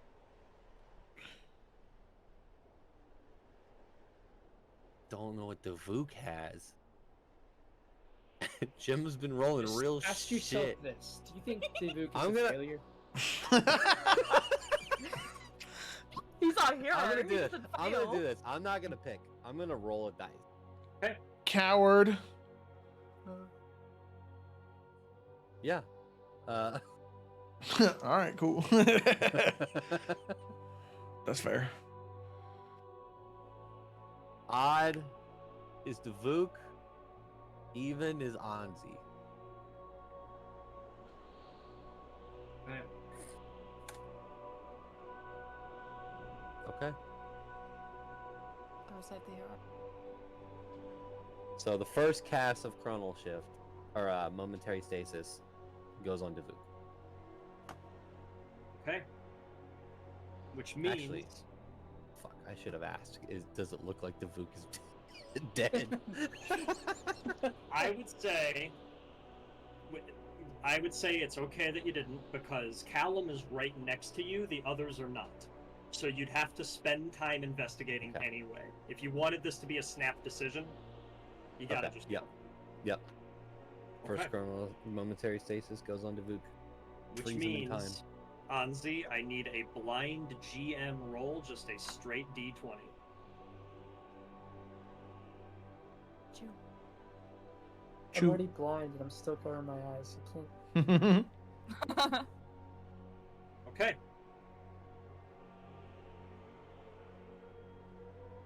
And then you would cast it. What would be the sequence here of things you do at this point? I want to just So, quickly ask, sorry, because I don't know if it's going to change how decisions are made. With Barim, since it's like a summoned thing by Anzi, if she was theoretically to die, would Barim still just be out in the world? I don't actually know. If you never 'Cause, had like- the chance to recall him, I guess. Because, like, I feel like it's a thing of just, like, Anzi is, like, the tether that like brings him here. Mm-hmm. So like I'd imagine if she dies that he would disappear. And this is Return me to- just trying to be a cheaty face of just like, because if Anzi's dead, save the energy for people that aren't going to be dead. Mm-hmm. And Byron might be like a little indicator of that. That's the only reason I asked. Okay. That makes sense to me. I think it makes sense that upon your death, Barum would start to fade and return to the Celestial Planes. With that cleared, he has not at this moment. Okay. So Elias, as again the only one standing, you cast it on Davuk. Anzi made a death save. She's still here. What's next? Are we still going in like actions or like turn order and stuff, or is this kind of like open? We can kind of fade out of that, but this isn't a situation where we can just say everyone got up, because it is just you, and we have two people right on the edge. So I'm not super worried about action economy, but just generally, what are you doing next to try to help both of them live? So I think while the Vuk is in stasis, Elias would try and run over to stabilize him, and while trying to do that, then take the stasis off of him and put it onto Anzi. Okay, so transfer stasis to Anzi while you try to stabilize Davuk. Mm-hmm. Okay, so go ahead and roll that medicine check first, then. Go ahead. Smart boy. Oh. No, it was on a 20 and then it moved. Oh. Okay. Which means with the stasis off Davuk. Alright, Evan. One more. Go ahead and make that roll.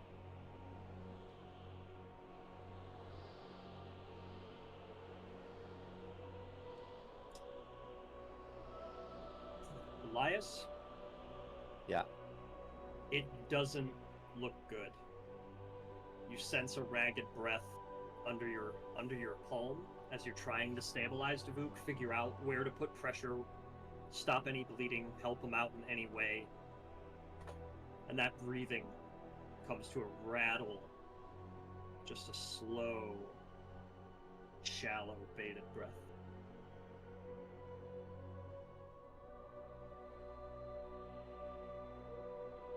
Are you out of stasises as well? The last one I just used on Anzi. Okay.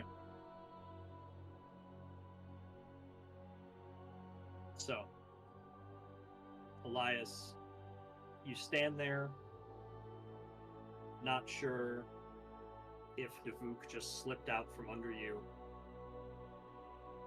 Do you want to try medicine again? Or do you want to do something else?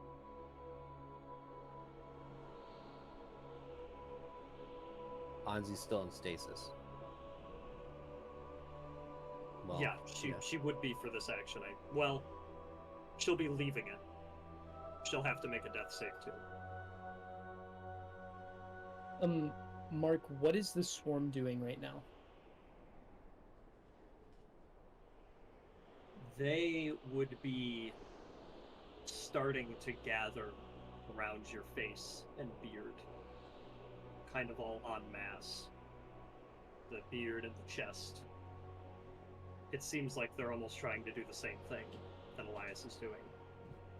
Offer some sort of stabilization, or if nothing else, comfort.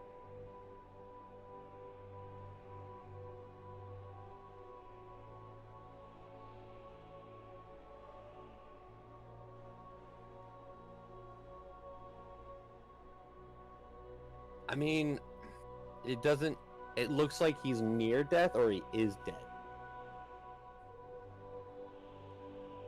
He is at least near death, but your gut is telling you that it might be worse.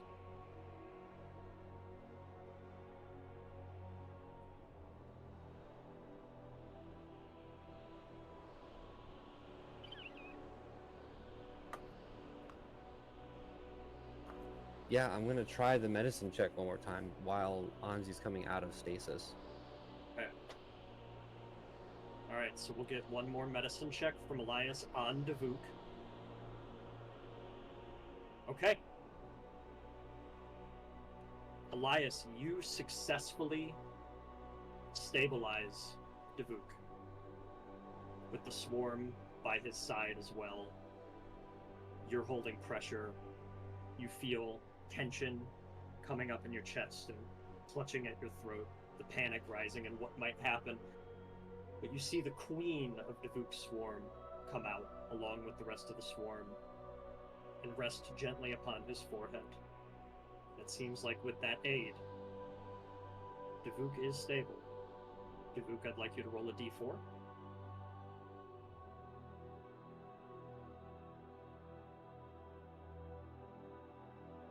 Okay.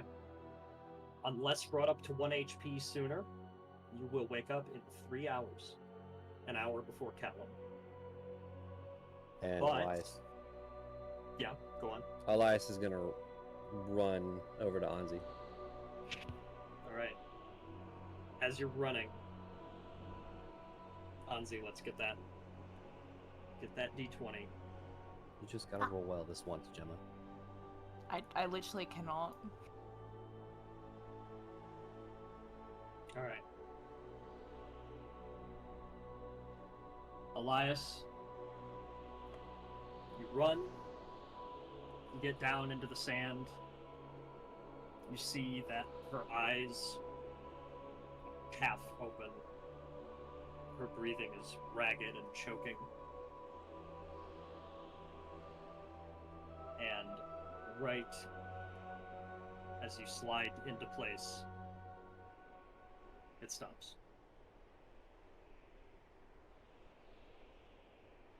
You have no idea what to say. The panic rises in you. And there is a moment of deafening silence in the middle of this long, forgotten empire.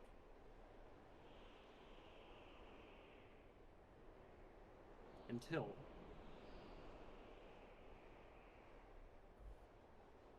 you hear a voice.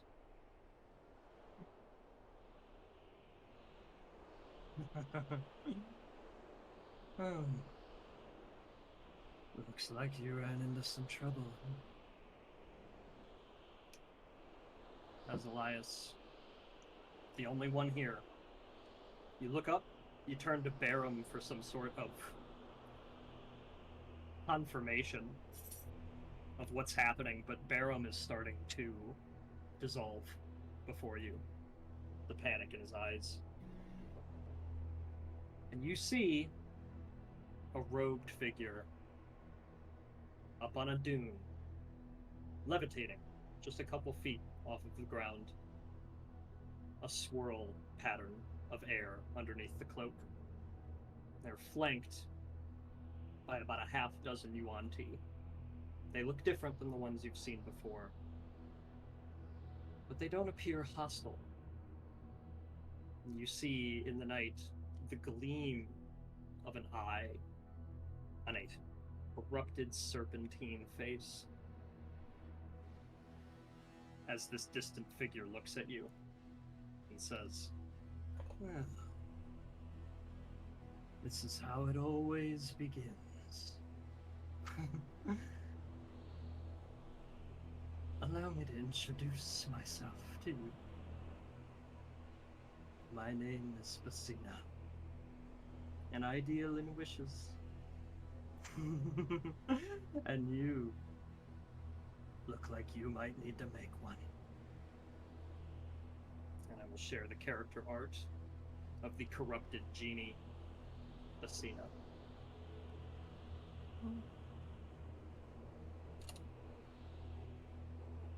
And that is where we will take our break.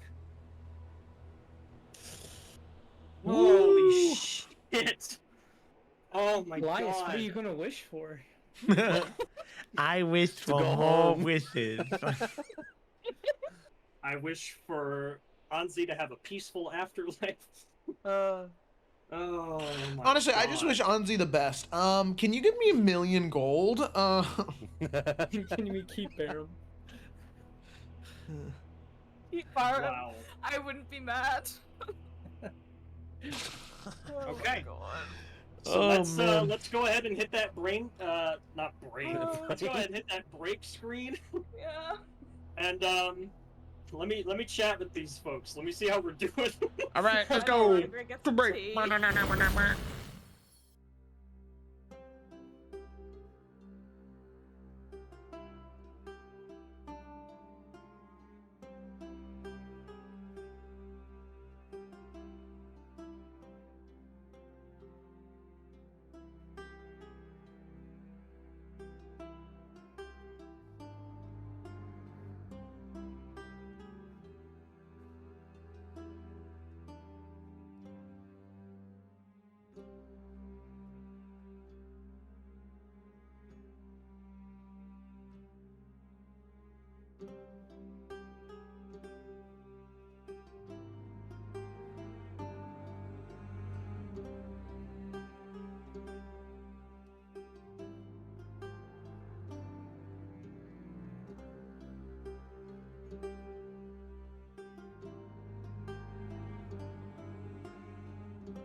A hop, a hip, a hippity hop. We're back.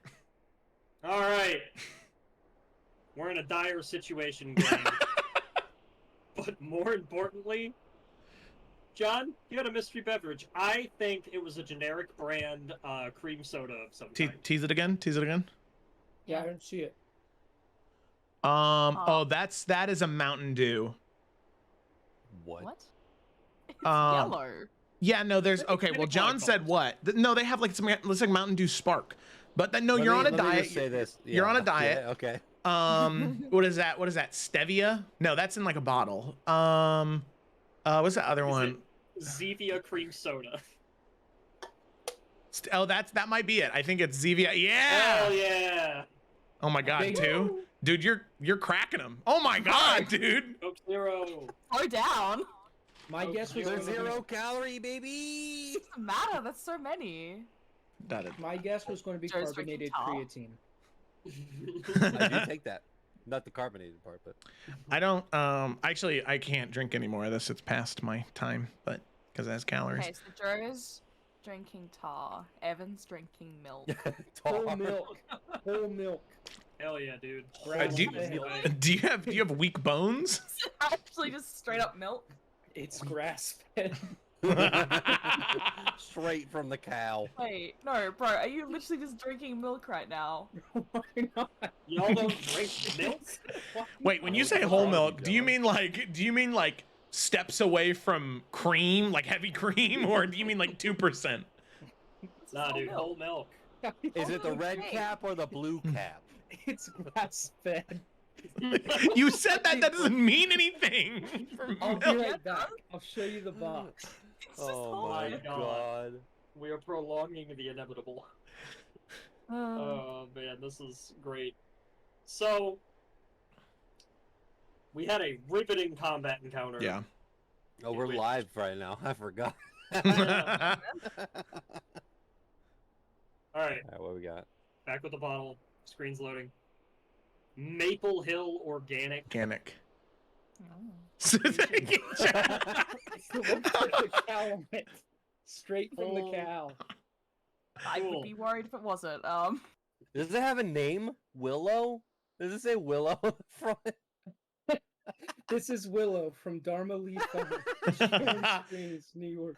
We Nice. killed her. It's a dairy cow, John. Come on. They let dairy cows Yeah. get old and then turn them into Taco Bell. That Yeah, would kill but- them in crime. That's why she's on the box, because she's dead already. They had to memorialize her. Oh, I God. only buy the milk. That's This from Willow. was Willow. Past tense. Oh, God. Good back. Okay. Evan, So, Evan yeah. isn't wealthy enough to be like grass-fed Wagyu is what he eats. He drinks grass-fed milk. That's his life of luxury he lives in. Wagyu milk. Nice. That's the next step Oh, up. man. You guys know that episode of It's Always Sunny where Charlie is, they're like, what's your favorite food? And he's like, milk steak. They're like, what the hell's milk steak? He's like, it's milk steak. It's milk steak. You know what milk steak is? Oh, God. All right. So Anyway. About an that hour good? or so left. Tone. Sorry about Oh, that. nah, it was perfect. It was needed. But now that the filler episode is concluded, Put my Rian face on. back. What's What's your your Callum Callum face face? Yeah, what's your Callum face? Okay. Oh, he's All right. cute. Look at him. What's a good Callum face. when he's unconscious?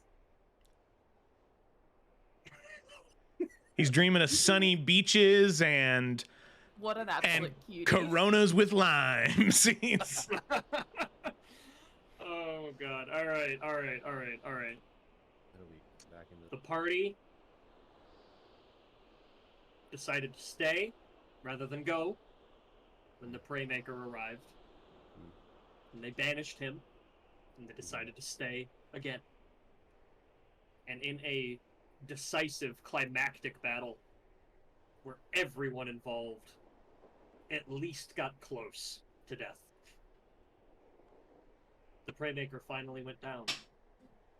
But now, Elias stands low on HP. Callum, unconscious but stable. Devuk, unconscious but stable.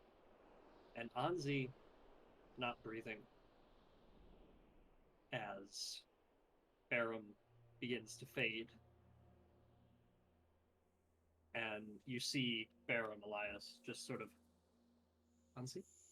Anzi, my lady? My lady? Anzi? As he's fading. And before he can say more, he dissolves. A streak of light, radiant white light, takes his place for a brief second, and then he's gone. And the figure is now up on the dune, several paces away from you. That one must have had one of Posh's little toys.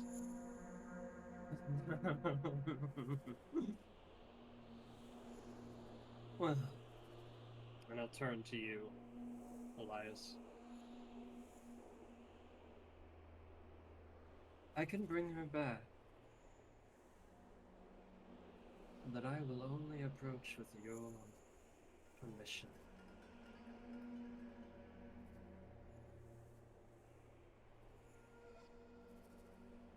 Why should I trust you? Because if you don't, you die. Every Yuanti in Katenapet tasted you and your friend's blood, felt felt it in the wind. When that pitmaster sunk his teeth into one of you. We all know you're here. They only hold back on my command. How gracious of you.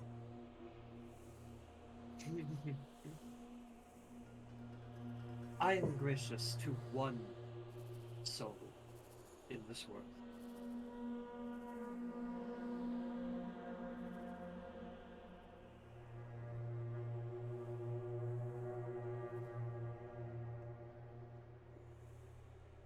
How would you bring her back?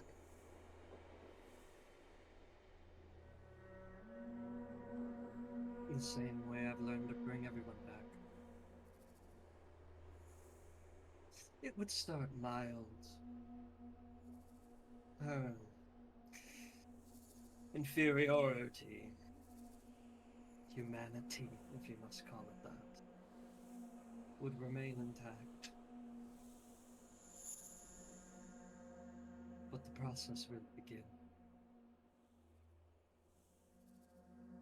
And I'll be frank with you, wizard. Converting the four of you, adding your fresh blood to the cycle, interests me much more than your death.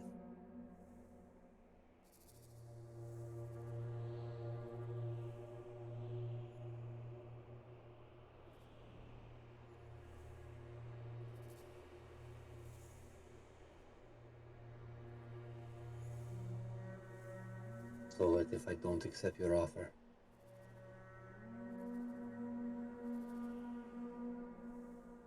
I put out the word. You'll have a small grace period.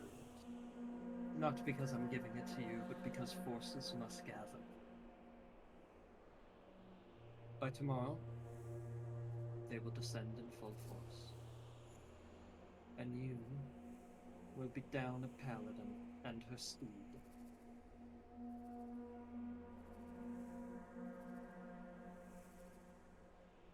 Perhaps you want to ask your resting friends what they think. I can awaken them if you would like. I have healers at my side.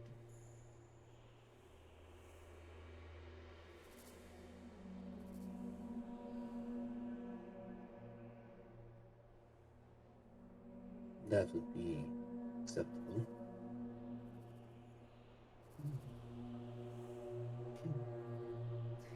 And you see Basina turn and just lift a hand like this. And the others respond in turn, just this low, breathy, serpentine sound. And the others begin to walk forward as Basina floats. And as I said, these Yuan-Ti are different. They're not like the ones you saw before. The warriors, the grunts. These ones appear to be mages, shaman, some other position in the army. Perhaps more support than aggression. They are known as the Yuan-Ti Whisperers. And as four of them approach along with Basina, I'll share the image of them as well. They are far more serpentine than humanoid compared to the Yuan-Ti you fought just an hour ago. The two of them come forward, and they, with one sharp fang, press their thumb and draw just a drop of blood. And they lick it with a forked tongue and place it upon the forehead of Davuk and of Callum. And Davuk and Callum, you are both now conscious with 1 HP. You come up bleary, unsure how the fight ended. You see the Preymaker collapsed and sinking into the sand in the distance, sparking and leaking. You don't see Barum. You see Anzi laying in a tense, unnatural position. bite mark of the large metal teeth on her upper chest. And Elias stands in front of a serpentine genie and several of these mind witnesses. There they are. Go on, catch them up. Let them say hello.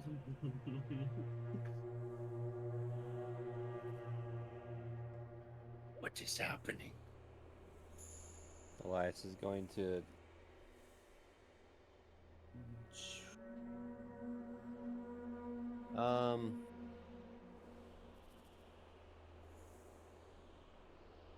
no, Elias isn't gonna leave Anzi there. Elias is just going to say out to the two of them. We are finding ourselves in very unfortunate circumstances. Do not make any sudden moves. Onzi is dead. What? Creature that Moses sent killed her. You two went unconscious. I tried everything to save all of you. And then they showed up. They're offering to bring her back.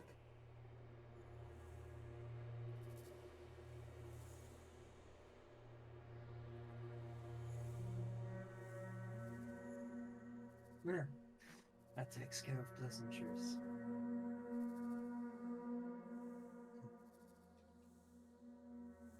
I sense you. And you see Messina sort of look up, as if he's glancing at some sort of vision in front of him. Ah. Yes, you. You cling to the past, don't you? Try to braid it into the present. You're quite like Elsie's in that way. There is only forward. Only now. Simple choice, you three. Whatever it is you're here to do, however you got here. You are 4 more brilliant soldiers that will feed my people for years to come. Do you leave her in death? Good for only one. Or do you bring her back and keep fighting whatever fight you're trying to?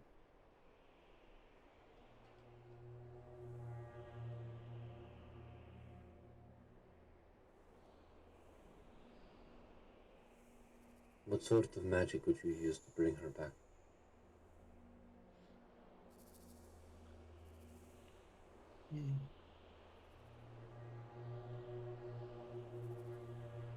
Using the old teachings of the necromancer Pasht and the magic of our 2 gods, Karam, Nema, and Neru. A blood transubstantiation will be performed. We will bring you to the pits where the Whisperers reside. A serpent will be chosen. It will lay its bite upon her, not to draw blood, but to transfer. And she will awake. 1 scale. But that scale will grow. She will need blood in order to function. 1 turns to 2, turns to 4, and before long, you'll see it's not so bad. Hi, Callum here. It's nice to meet you. I understand the proposition to which you offer seems amicable to both parties, as our friend is returned to life, and you see to be able to use them potentially in the future as a Yanti servant. However, may I offer a question that could turn into a counter offer? Go on, boy. So, in my readings within the great libraries of my homeland, I have read of creatures similar to you. You are a, and he looks to Elias, a Jinn, right? I was. Now I'm much more. Well, that is wonderful for you. I'm very happy that you're moving up in the world. You seem like you are a mover and shaker, and you know how to inspire a group of incredibly talented individuals.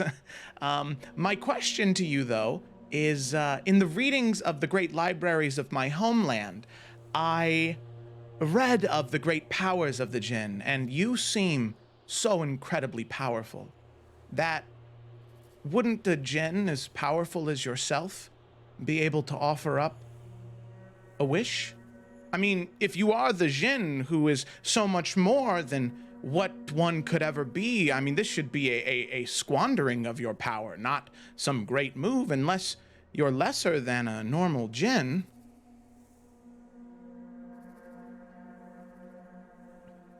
There is one who is entitled to my power.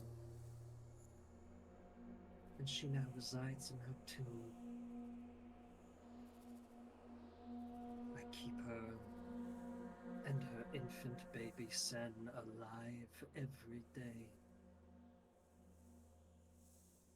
This is where all of my power goes. Do you really think you're entitled to a wish? In this position, with this amount of bargaining, do you think just because your parents knew a genie that you get to as well? Okay, we might have to circle back to that one, because I don't... Well, actually, no, let's not circle back. Let's tackle that right now. My parents knew a genie? Do you know that for a fact, or are you just... Oh, you don't know. Lucky, lucky, lucky boy. I bet you have strange powers that you don't quite understand, do you?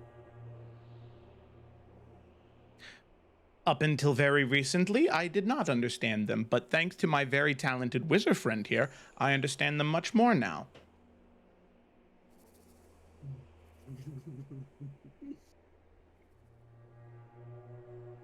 You would make a fine whisperer. Thank you. Okay. You know, back to my original point. I mean, to me, honestly, you use all of your power just to keep someone alive? I mean, that doesn't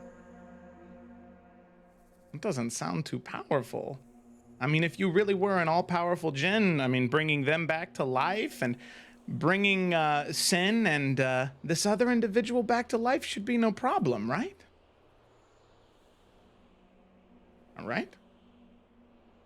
Joe, Yeah. go ahead and tell me, between persuasion or intimidation, which are you trying to do here? Definitely... definitely persuasion, I think. Okay. Cool. So go ahead and make a check. I think with those past few statements, Yes, that let me... is enough to perhaps shake them up. Okay. Ooh. We're probably gonna use the last point of luck on this. Persuasion. It only average a +2. And luck says you can specifically choose one or the other. I believe so. I believe so too. Let me look. You choose which die to use. Okay, I'm gonna use the point of luck just to see if I can get a little bit of a better thing. Oh. All right, cool. 18. I'll go with the 18. Okay. 18.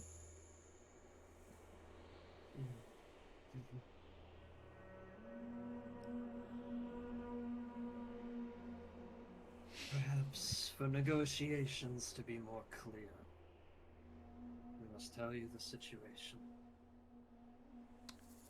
Thank you. The people of this empire once worshipped two gods. Neru, the serpent of the sky, and Karam Nema, the great white beetle of the water.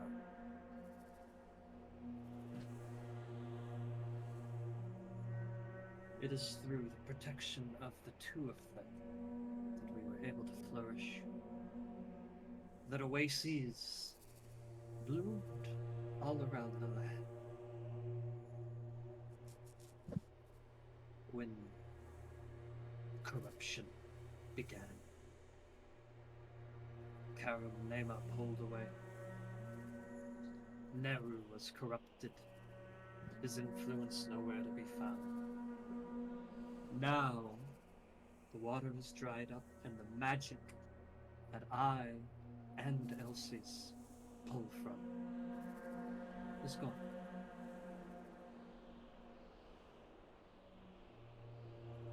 If you weren't so clever, I would never tell you. But I am limited. In my prime, I could have snapped my fingers, and you would all be dead. But now,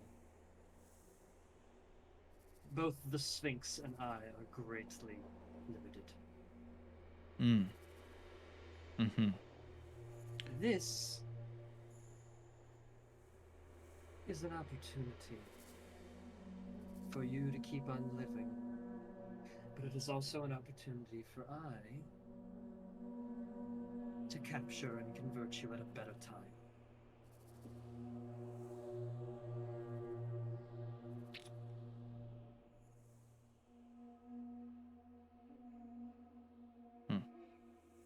Well, that is, thank you for sharing. That's very kind of you to share this knowledge with me. I am very appreciative of that. So, as it stands right now, due to the limitations in your own power, your words, not mine, you can only bring back our friend should she begin the process to transform slowly into a Yanti. Is that correct? It is the only way life continues here now. Man. That's something else, isn't it? All right. And to your knowledge, say the Sphinx, right? Who we haven't met, you don't think they might be capable of something different? Maybe something more?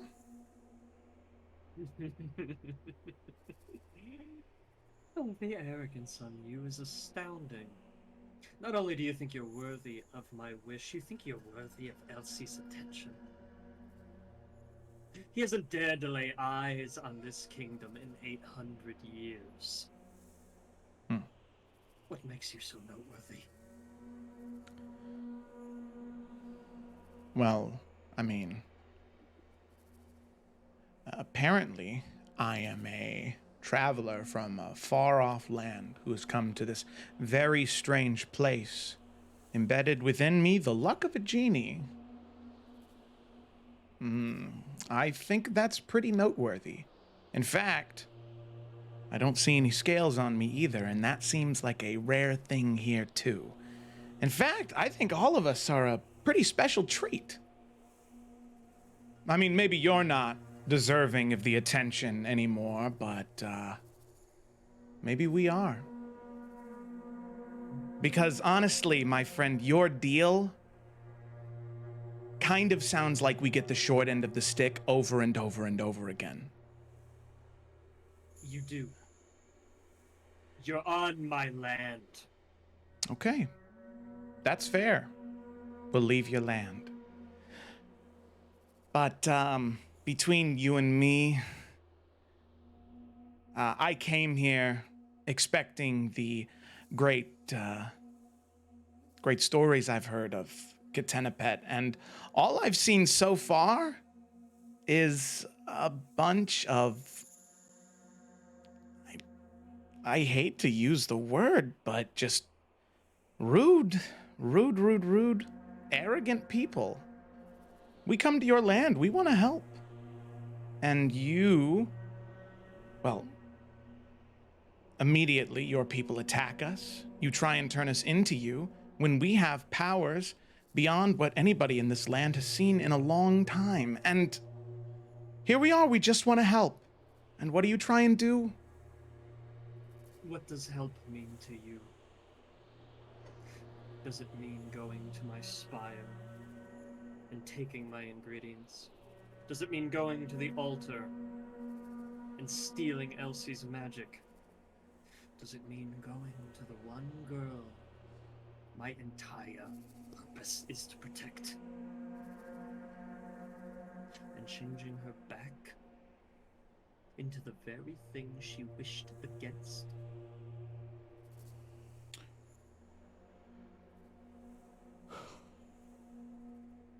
You know, it's a hard question.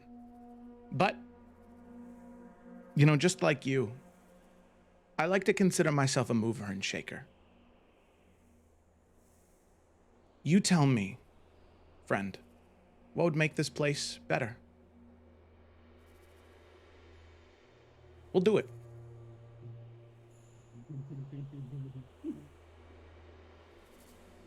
And Messina will turn to the other two of you. Old boy. What about the others of you? Refuse this offer if you'd like. It doesn't matter to me. If you're headed to my spire, you'll be converted sooner or later.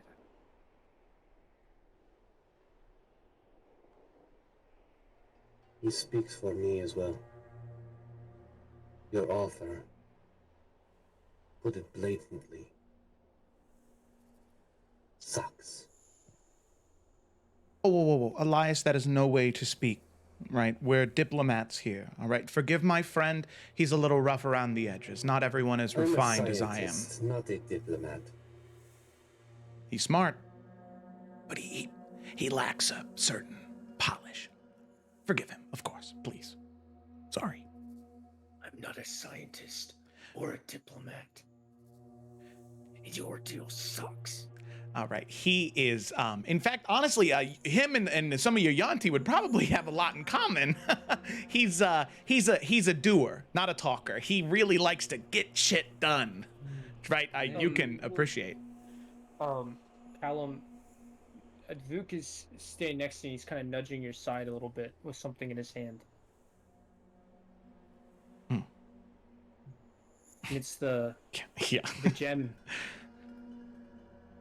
Oh, they would. They would have plenty in common. He'd be my frontliner. In fact, if your conversion went well, perhaps you can upgrade from that pitiful little fey garden. Perhaps you could pilot one of the last living spotted orange beetles for my army.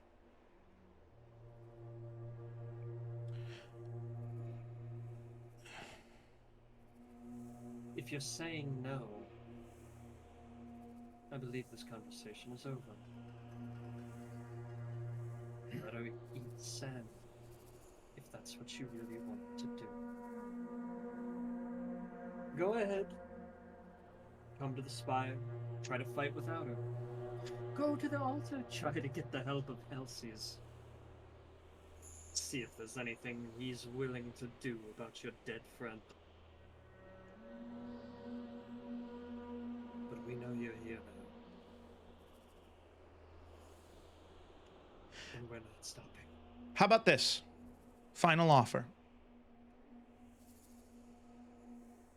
I give you the greatest treasure in my possession currently. You just give her time. Not permanently. I sacrifice the thing that means the most to me. And you give her 3 days. I mean, as even a former once all-powerful Gen, that shouldn't be out of the realm of possibilities, right?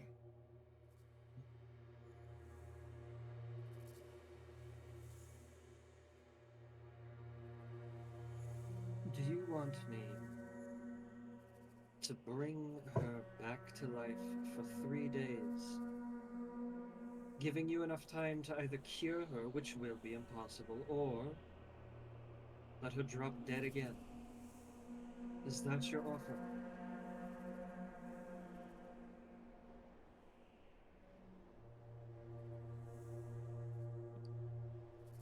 And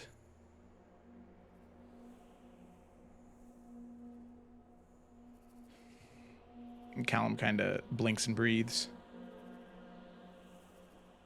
If she falls dead again before we leave this place, not only will we give you her, but you can have me as well.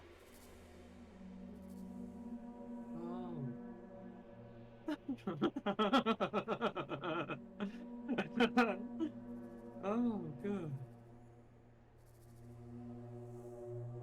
You said I'd make a great whisperer, right? Seems like a deal you'd win right away. Odds are in your favor, not mine. Your first lesson would be learning when to talk.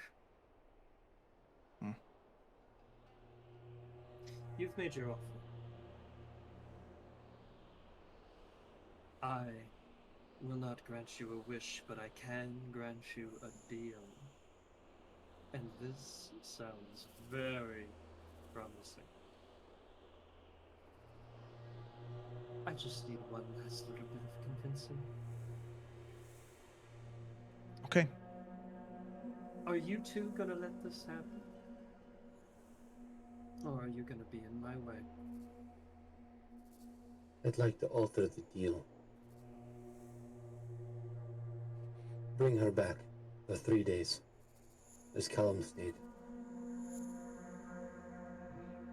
But instead of Callum, take me. Oh. Hey, Elias. I'm the one with the genie blood, apparently.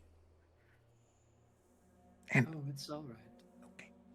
When the time Callum. comes, we'll make the choice. Callum might be a good whisperer, but I know magics far beyond anything that I have seen from your Yonti. Know how to summon and conjure things out of nothing. Create immense, powerful arcane magic. Would you rather take the Whisperer or someone who can actually deal damage and keep the peace? The Whisperers are under my direct control like puppets on a string. You wouldn't be. That being said, our last Arcanist now lays dead in a chair. She ran away, unable to face what she did, unable to convince herself to convert like the rest of us. Perhaps you would make a good replacement for Pasht. Oh, Bopasht. Yes, I met her. She is nothing compared to me. Oh, I wouldn't be so sure. you'll see reverberations of her work as you proceed. I have. And you, Bugbear, do you agree to this offer? Davuk's gonna kind of look at Callum, look at Elias, and just give a nod. I do.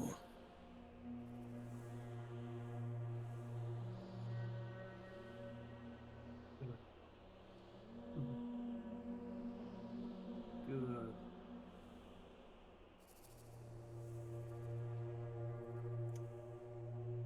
And Basina turns to the other Whisperers. And Callum, I would like you to roll one more persuasion check with advantage, because we're gonna say that Elias and Davuk are using help. Okay. And because it's a good offer for him, considering how confident he is that you will die. True It's facts. Pretty sweet deal that you came up with. All right. No more luck. So we'll see what fucking happens. Oh shit, that was not with advantage. Oh my god. Oh, that's not good. The second Yes, roll one. again. Okay, 16. Okay. Turns, more serpentine breaths come from all of them. And Basina turns back. Well, pick her up and follow me. And he waves a hand in the sand, and where one of the whirlpools of quicksand is in front of you, it opens up into just this purplish black pit with snake-like tendrils coming out of it. But it's not endless. It doesn't just go into pure blackness. You can see that there's some sort of cavern or underbellies that it leads to. Tufuk, can you grab her? Yes, but are we sure about this? We don't have much of a choice. Hey, guys, don't worry about it. It's all gonna be okay. All right. He's gonna pick up Anzi. Okay. Elias is going to turn towards Callum as we're walking and just say, Thank you. Yeah. Hey, don't think me that big guy. Woo. It was way better than what I was going to do. Well, yeah, I'm pretty confident about that. All right, you don't have to wrap it. No offense. I mean, like listen, if the goal was to blow them up in a bolt of lightning, like, yeah, you can do that 10 times better than I could ever do, but That wasn't what I was going to do, but yes. that's okay. Don't worry about it. He'll pat him on the shoulder. All right. All right.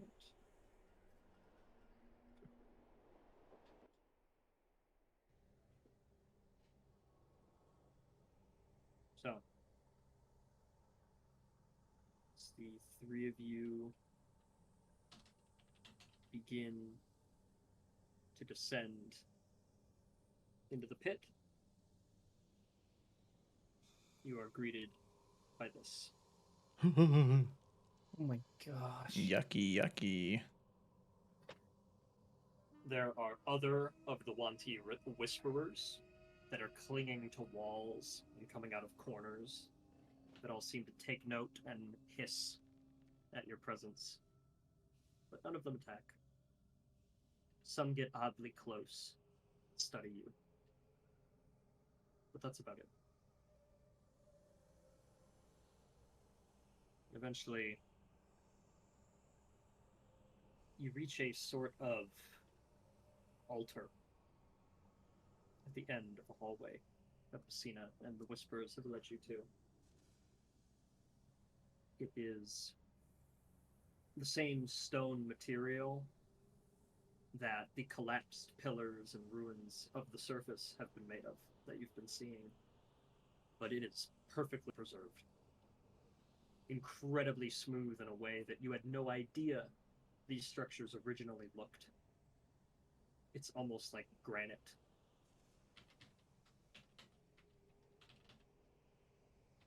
Go on. Lay her down. The Duke will walk up and place her there. Okay.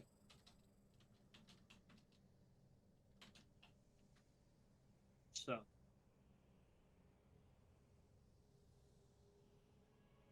you all watch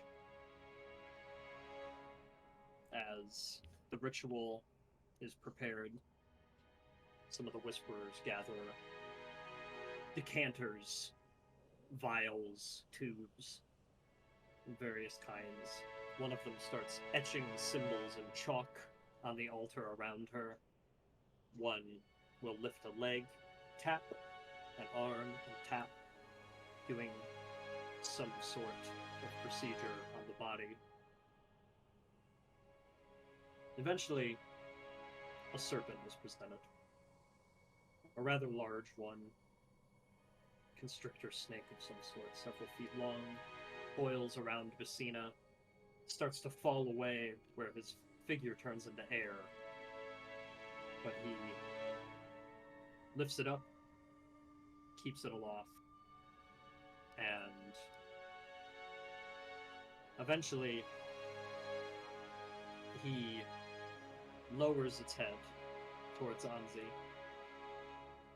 and just with one finger moves back some of the fabric at her neck, and this constrictor snake, its eyes bloodshot and hungry and full of an animalistic rage that is unknown to most reptiles, bites in. But you see Basina grab it by the head and the tail and start cranking his hand. And the serpent wrenches in pain as Anzi's blood does not go to it, but all of its blood goes to her.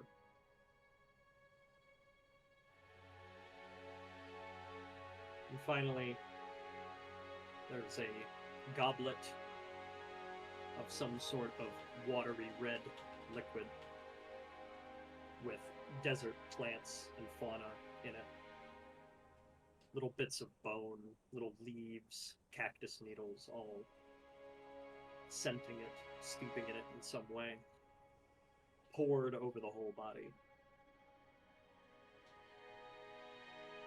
Finally, Basina moves forward, places a hand on her forehead and another on her chest. Fall like Karamema, rise like Leru. Fall like Karamema, rise like Leru. Serve Empress Katanapat. Bound in blood, water will fade. Live your life in service till its very last day. Rise. And Anzi, immediately you draw in a hoarse breath, and your eyes shoot open. You sit up on the table, but immediately winch back down in pain as you let out a terrible cough. You're alive. You're conscious at 1 HP. Yeah, I mean, I feel like after that moment of just coming back to life, she'll see, you know, this person that's definitely not one of her friends, I imagine still pretty above her. Mm-hmm. And I think with any strength she has, she's got to try and lash out, and it's probably, I don't even know if it makes any like contact. But yeah, she is got to try to just attack. I imagine it's just very unsuccessful. and You just see start this- frantically just looking around. A couple of the whisperers step forward and start to hold you back. Basina just cranes his head back a little and just. As promised, she's not loyal yet.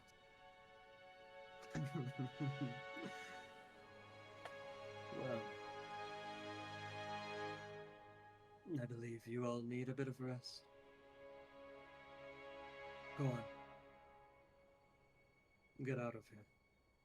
Back to the surface. If you keep going with this mission, we are enemies when the sun rises. Until you are all transubstantiated. Go. Okay, and thank you for, oh.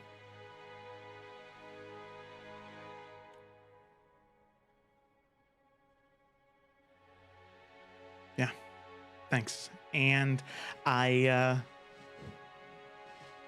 look forward to a more amicable partnership. And now I hope you know that if for whatever reason this promise and this deal isn't fulfilled for any reason, the whole deal is null and void, right? If she starts to succumb on day 2, you don't get any of us. 3 days. All parts of this deal maintain the whole thing, or else it's all gone. It's all scrapped. Did I ask you how you felt, or did I say go? I just want to be clear. The terms of a deal are very important. You're a smart guy. You should know that. The deal is kept. Okay. All parts fulfilled. Promises kept. Got it. We'll get out of your hair. Thank you so much. And hey, you know, honestly, after seeing the place, a guy could get used to living here, so I'm kind of excited at least. If things fail. All right, have a good one. So the stairs are, we just came down through like a sand puddle. That way? Yeah. I think it's this way. Okay, thanks, Stevuk. Yeah, and the whisperers will not guide you out. They're just trusting you to walk the couple minutes back and figure it out, which you can, but just so you know. Elias is helping Anzi get up and kind of walk. And he will stop and turn back and say, 3 days. That is the deal, correct? That no, towards Genie guy. Cena just nods. And you would be wise not to send anybody against us for 3 days. I don't remember that being part of the agreement. But it I am doesn't just matter. giving you some knowledge. You seem like someone who enjoys information and wisdom. And this is the wisdom I impart to you. Do not send any soldiers to us for 3 days. I would not like to apologize for the amount of bodies I will lay in the sand. And he's going to turn around and start walking with Anzi. All right. Once again, thank you so much. Like I said, they do not understand politics at all, and they're, you know, they are who they are. It was great doing business with you, and I look forward to our continued partnership. As you're in the middle of that, a large gust of wind just shoots you like 20 feet back. Got it. Yeah, as they are walking out though, Anzi, obviously still in the same shock, is just gonna be turned to Elias. What the fuck happened? Dios? Can we talk about this when we get outside, please? Let's get outside. Right. outside. Can we get outside? You can. It's doable. They want It's us a- to, so Yeah. Yeah, they do. It's a little bit of either a we go climb. outside or we're forced to. It's a We bit of- stay.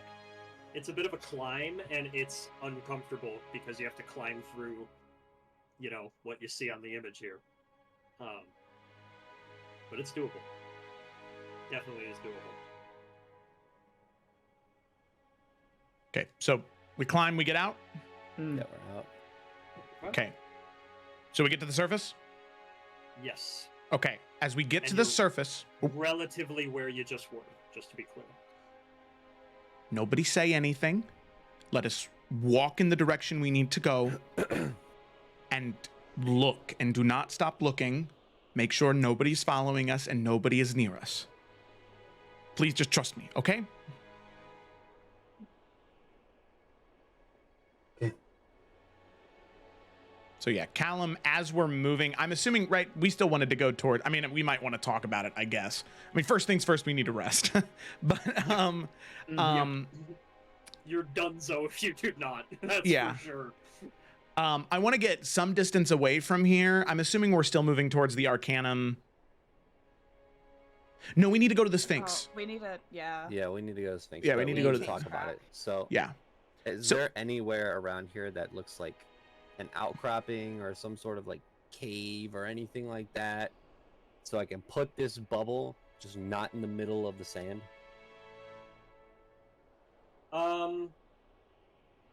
Somebody in the group roll survival, and we'll see what you find. No, After Elias. a little I bit of can look. do it. I feel like Davuk's our boy. Yeah, that's what I was like.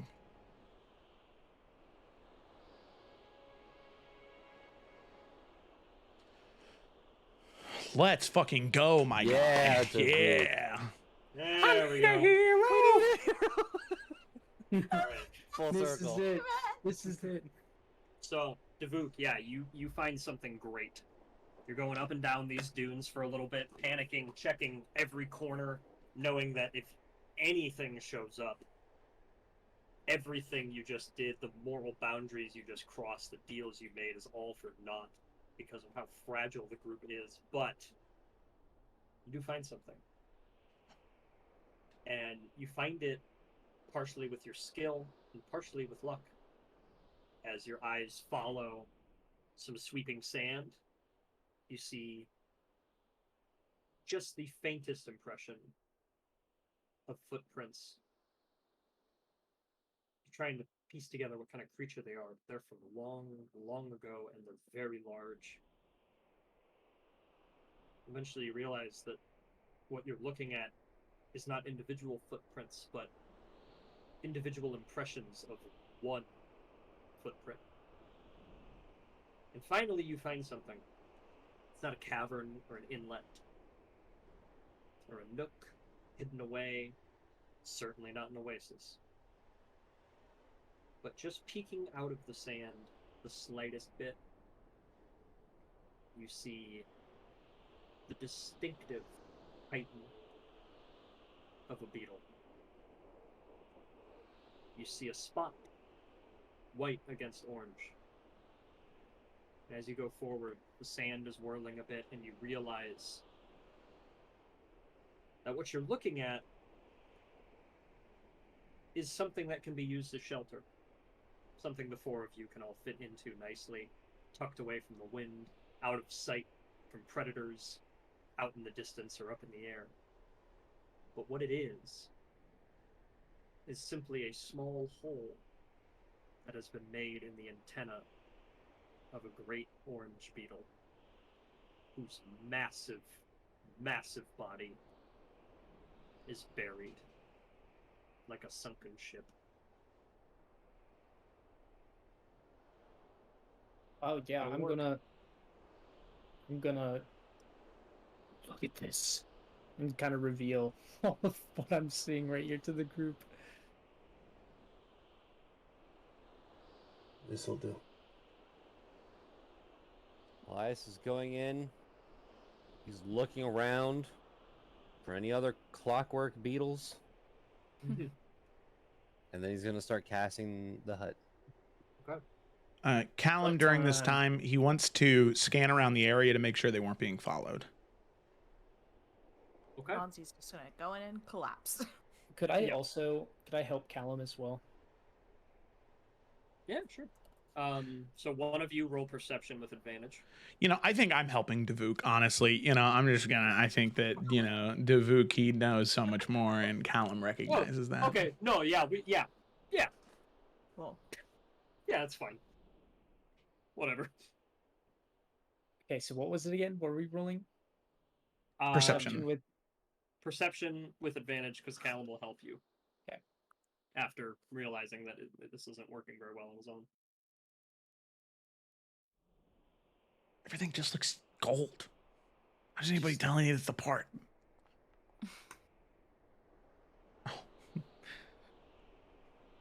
Okay. Not the greatest, but you don't see any figures. And even with the 14, it does inspire confidence. Because the land is so large and imposing here that if there was anyone, unless they're very hidden, you would see them. You remember seeing those first Yuan-Ti from pretty far away. Okay. In fact, you can see the vague shape of Arcanus' spire against the night sky as well. And you know that that is still maybe a quarter to a half day's travel. So, if anyone was out there, you think you'd see them. I think we're good. Okay, all right. Let's go in the bubble. I think we're okay. And just for ambiance purposes, is anyone making a fire in the bubble or not? I don't think smoke can leave the bubble. That would So kill you all the time. We we all would die. die. That's really funny. There's Dumb no ways to fire die. because it's climate controlled. You're inside right. The It's bubble. climate You don't controlled, need a so fire. there's no point. Yeah. Yeah, it's a cool 73 in here. Yeah, It's 72 if we need to turn it down a little bit, you know. I'll put my lantern in a corner and have my sword kind of fly around it some to kind of look like ambiance. a little fire. I like that. I love that vibe. All right. Okay. We will tuck you away from the wind. Finally. Can't really call it a peaceful night. You might not have any of those anymore, as long as you're here. But finally, you can find rest. All right. I am sorry for taking the reins there at the beginning, middle, and end. I spend a lot of time trying to weasel my way out of things, and listen, I from what I've read, most genies, they are specific. They're technical deals, right? And I could be wrong. Maybe since he's corrupted, it could be different. So, Anzi, just to keep you up to date, you have 3 days before this temporary life that was given to you is expired. Because if we didn't make a deal, you would have been given life, but you would have eventually turned into a Yuan-Ti. And I don't think any of us wanted to do that to you without your consent first. So, sorry, if I could have asked before any of this, I definitely would have, I promise. But here's the thing.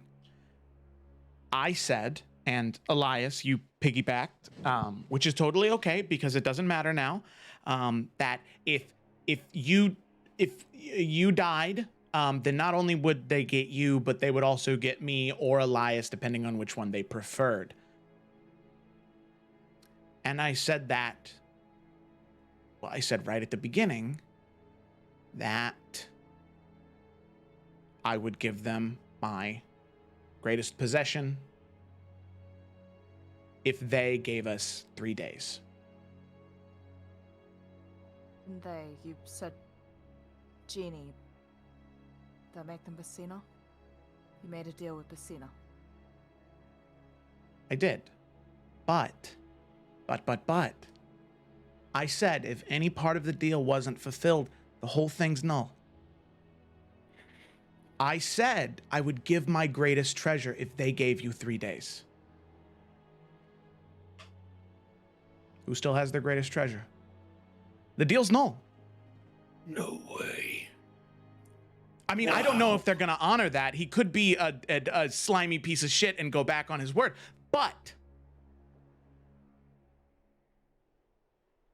we have time to go to the Sphinx. He said the Sphinx hasn't talked to anybody in 800 years. I think we're a pretty interesting group. We bring some spice to this desert. Hopefully with the Sphinx, we can strike a deal with them and maybe they'll be more friendly. Worst case scenario, you know,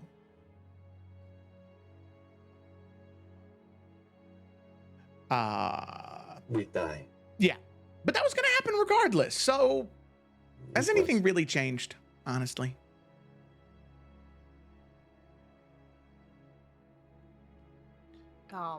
You tell Anzi is just struggling to keep up with everything that's being said, especially when Callum's trying to talk about big brain shit.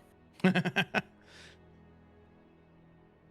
long as we don't die before Holy Father's sake.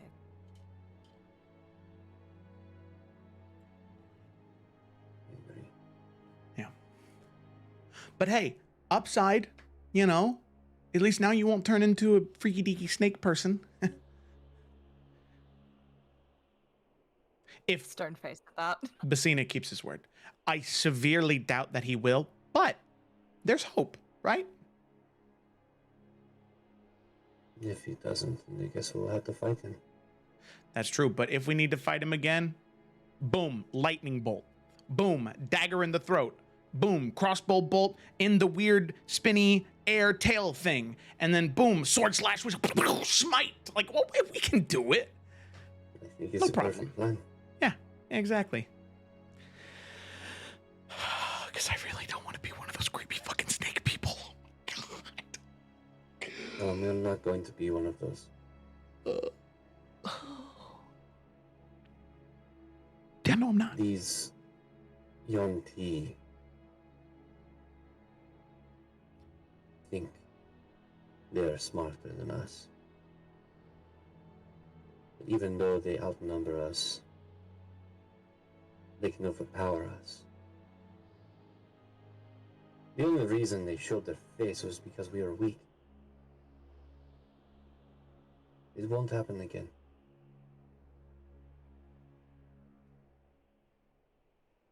Exactly. But I think that, I think that all of us need to get some rest for sure. I can take first watch. And Anzi, I'm sorry. I tried everything to save you, but I couldn't. I'm just glad we all made it out. Even if I'm... whatever. I think at that kind of point, she's just lost every ounce of energy she has in herself. And is just gonna just pass out there. I'll take second watch. And Devuk is going to kind of find a spot.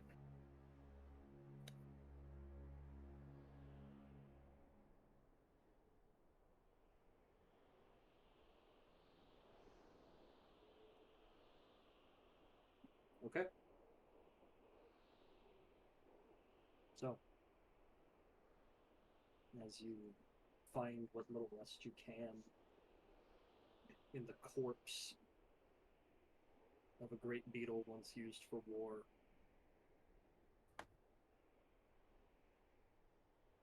you all try to get some rest and the gravity of the situation kicks in. You will wake up tomorrow, perhaps under pursuit. You will never be somewhere that the enemy doesn't know where you are. Wherever you decide to go first, clock is ticking.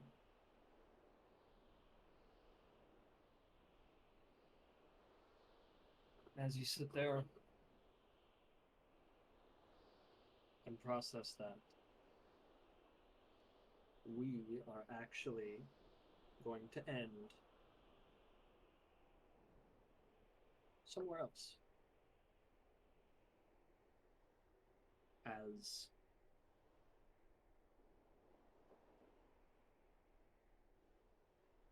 Oh, what happened? We're gonna end somewhere else, meaning he's gonna go somewhere else and end it. He's going to another stream to end our stream.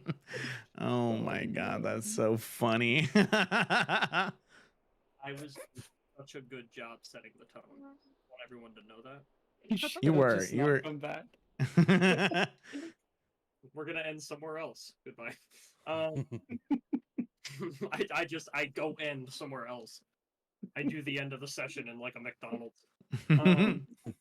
Wakes up, it's just like your phone calling in or something. So, try this again. We are actually going to end somewhere else. As way back where this all began, things have progressed, and you have been unable to help.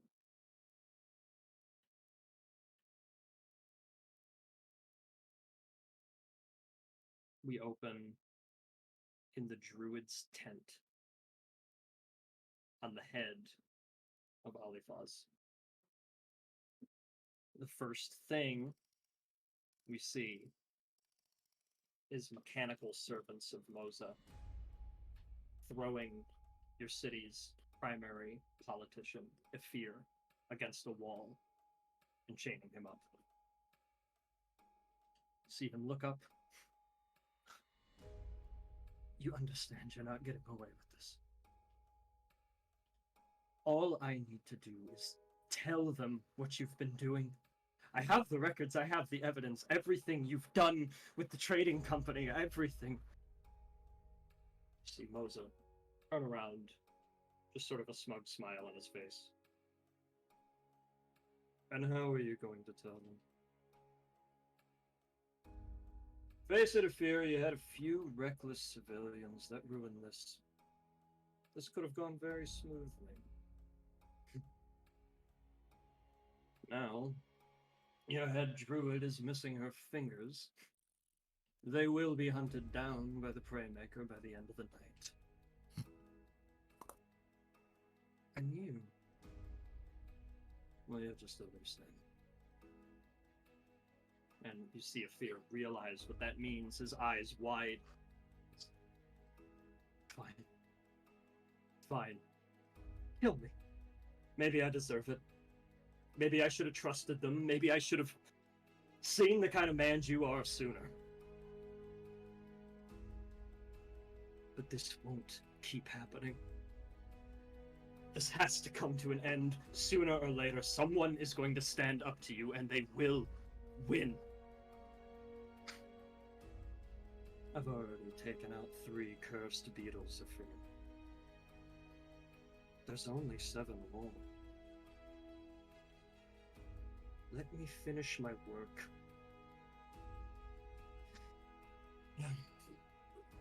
Release him. And the mechanical servants drop him to the ground as Moza readies a spell that appears to be disintegrate.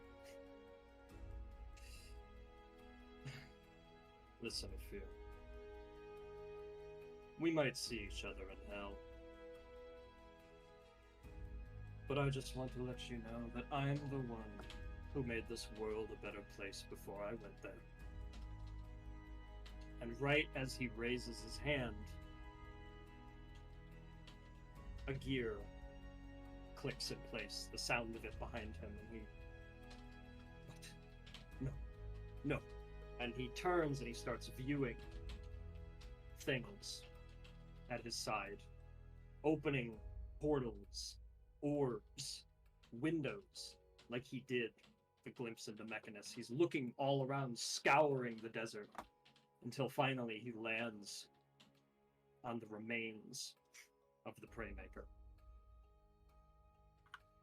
What the fuck?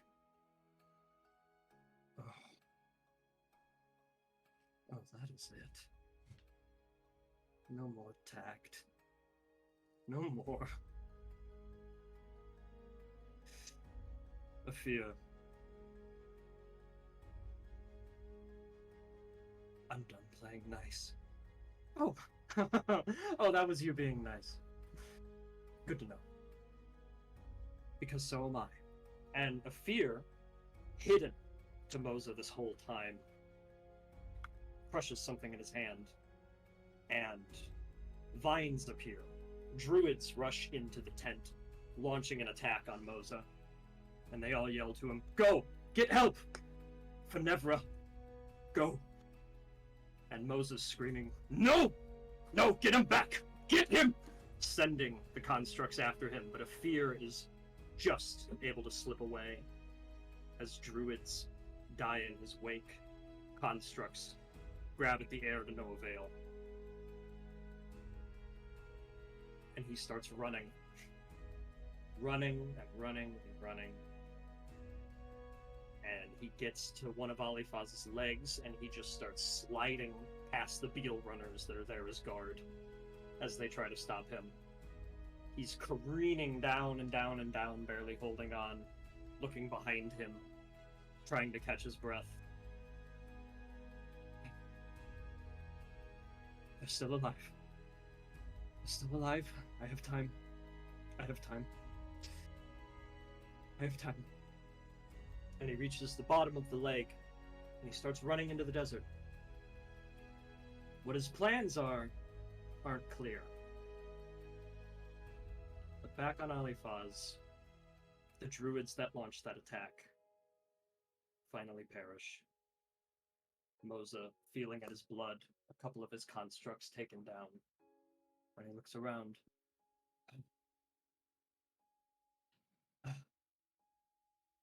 well, I guess that puts me in charge. And that is where we will end tonight's session. Oh my god. So, Awesome. God damn. I didn't think anything past the first 20 minutes was going to happen. Good session, y'all. Hey, yo. Joe, do the sign off. Woo! Yeah, thanks for watching, everybody. Hope you enjoyed. Be sure to tune in on Tuesday for the Adventures of the Salamander Coast. Be sure to tune in on Wednesday for the Tales of Everin, on Saturday for the Isles of Ivarian, or next Sunday for Buried Time. Thanks for watching, everybody, and we'll see you next time.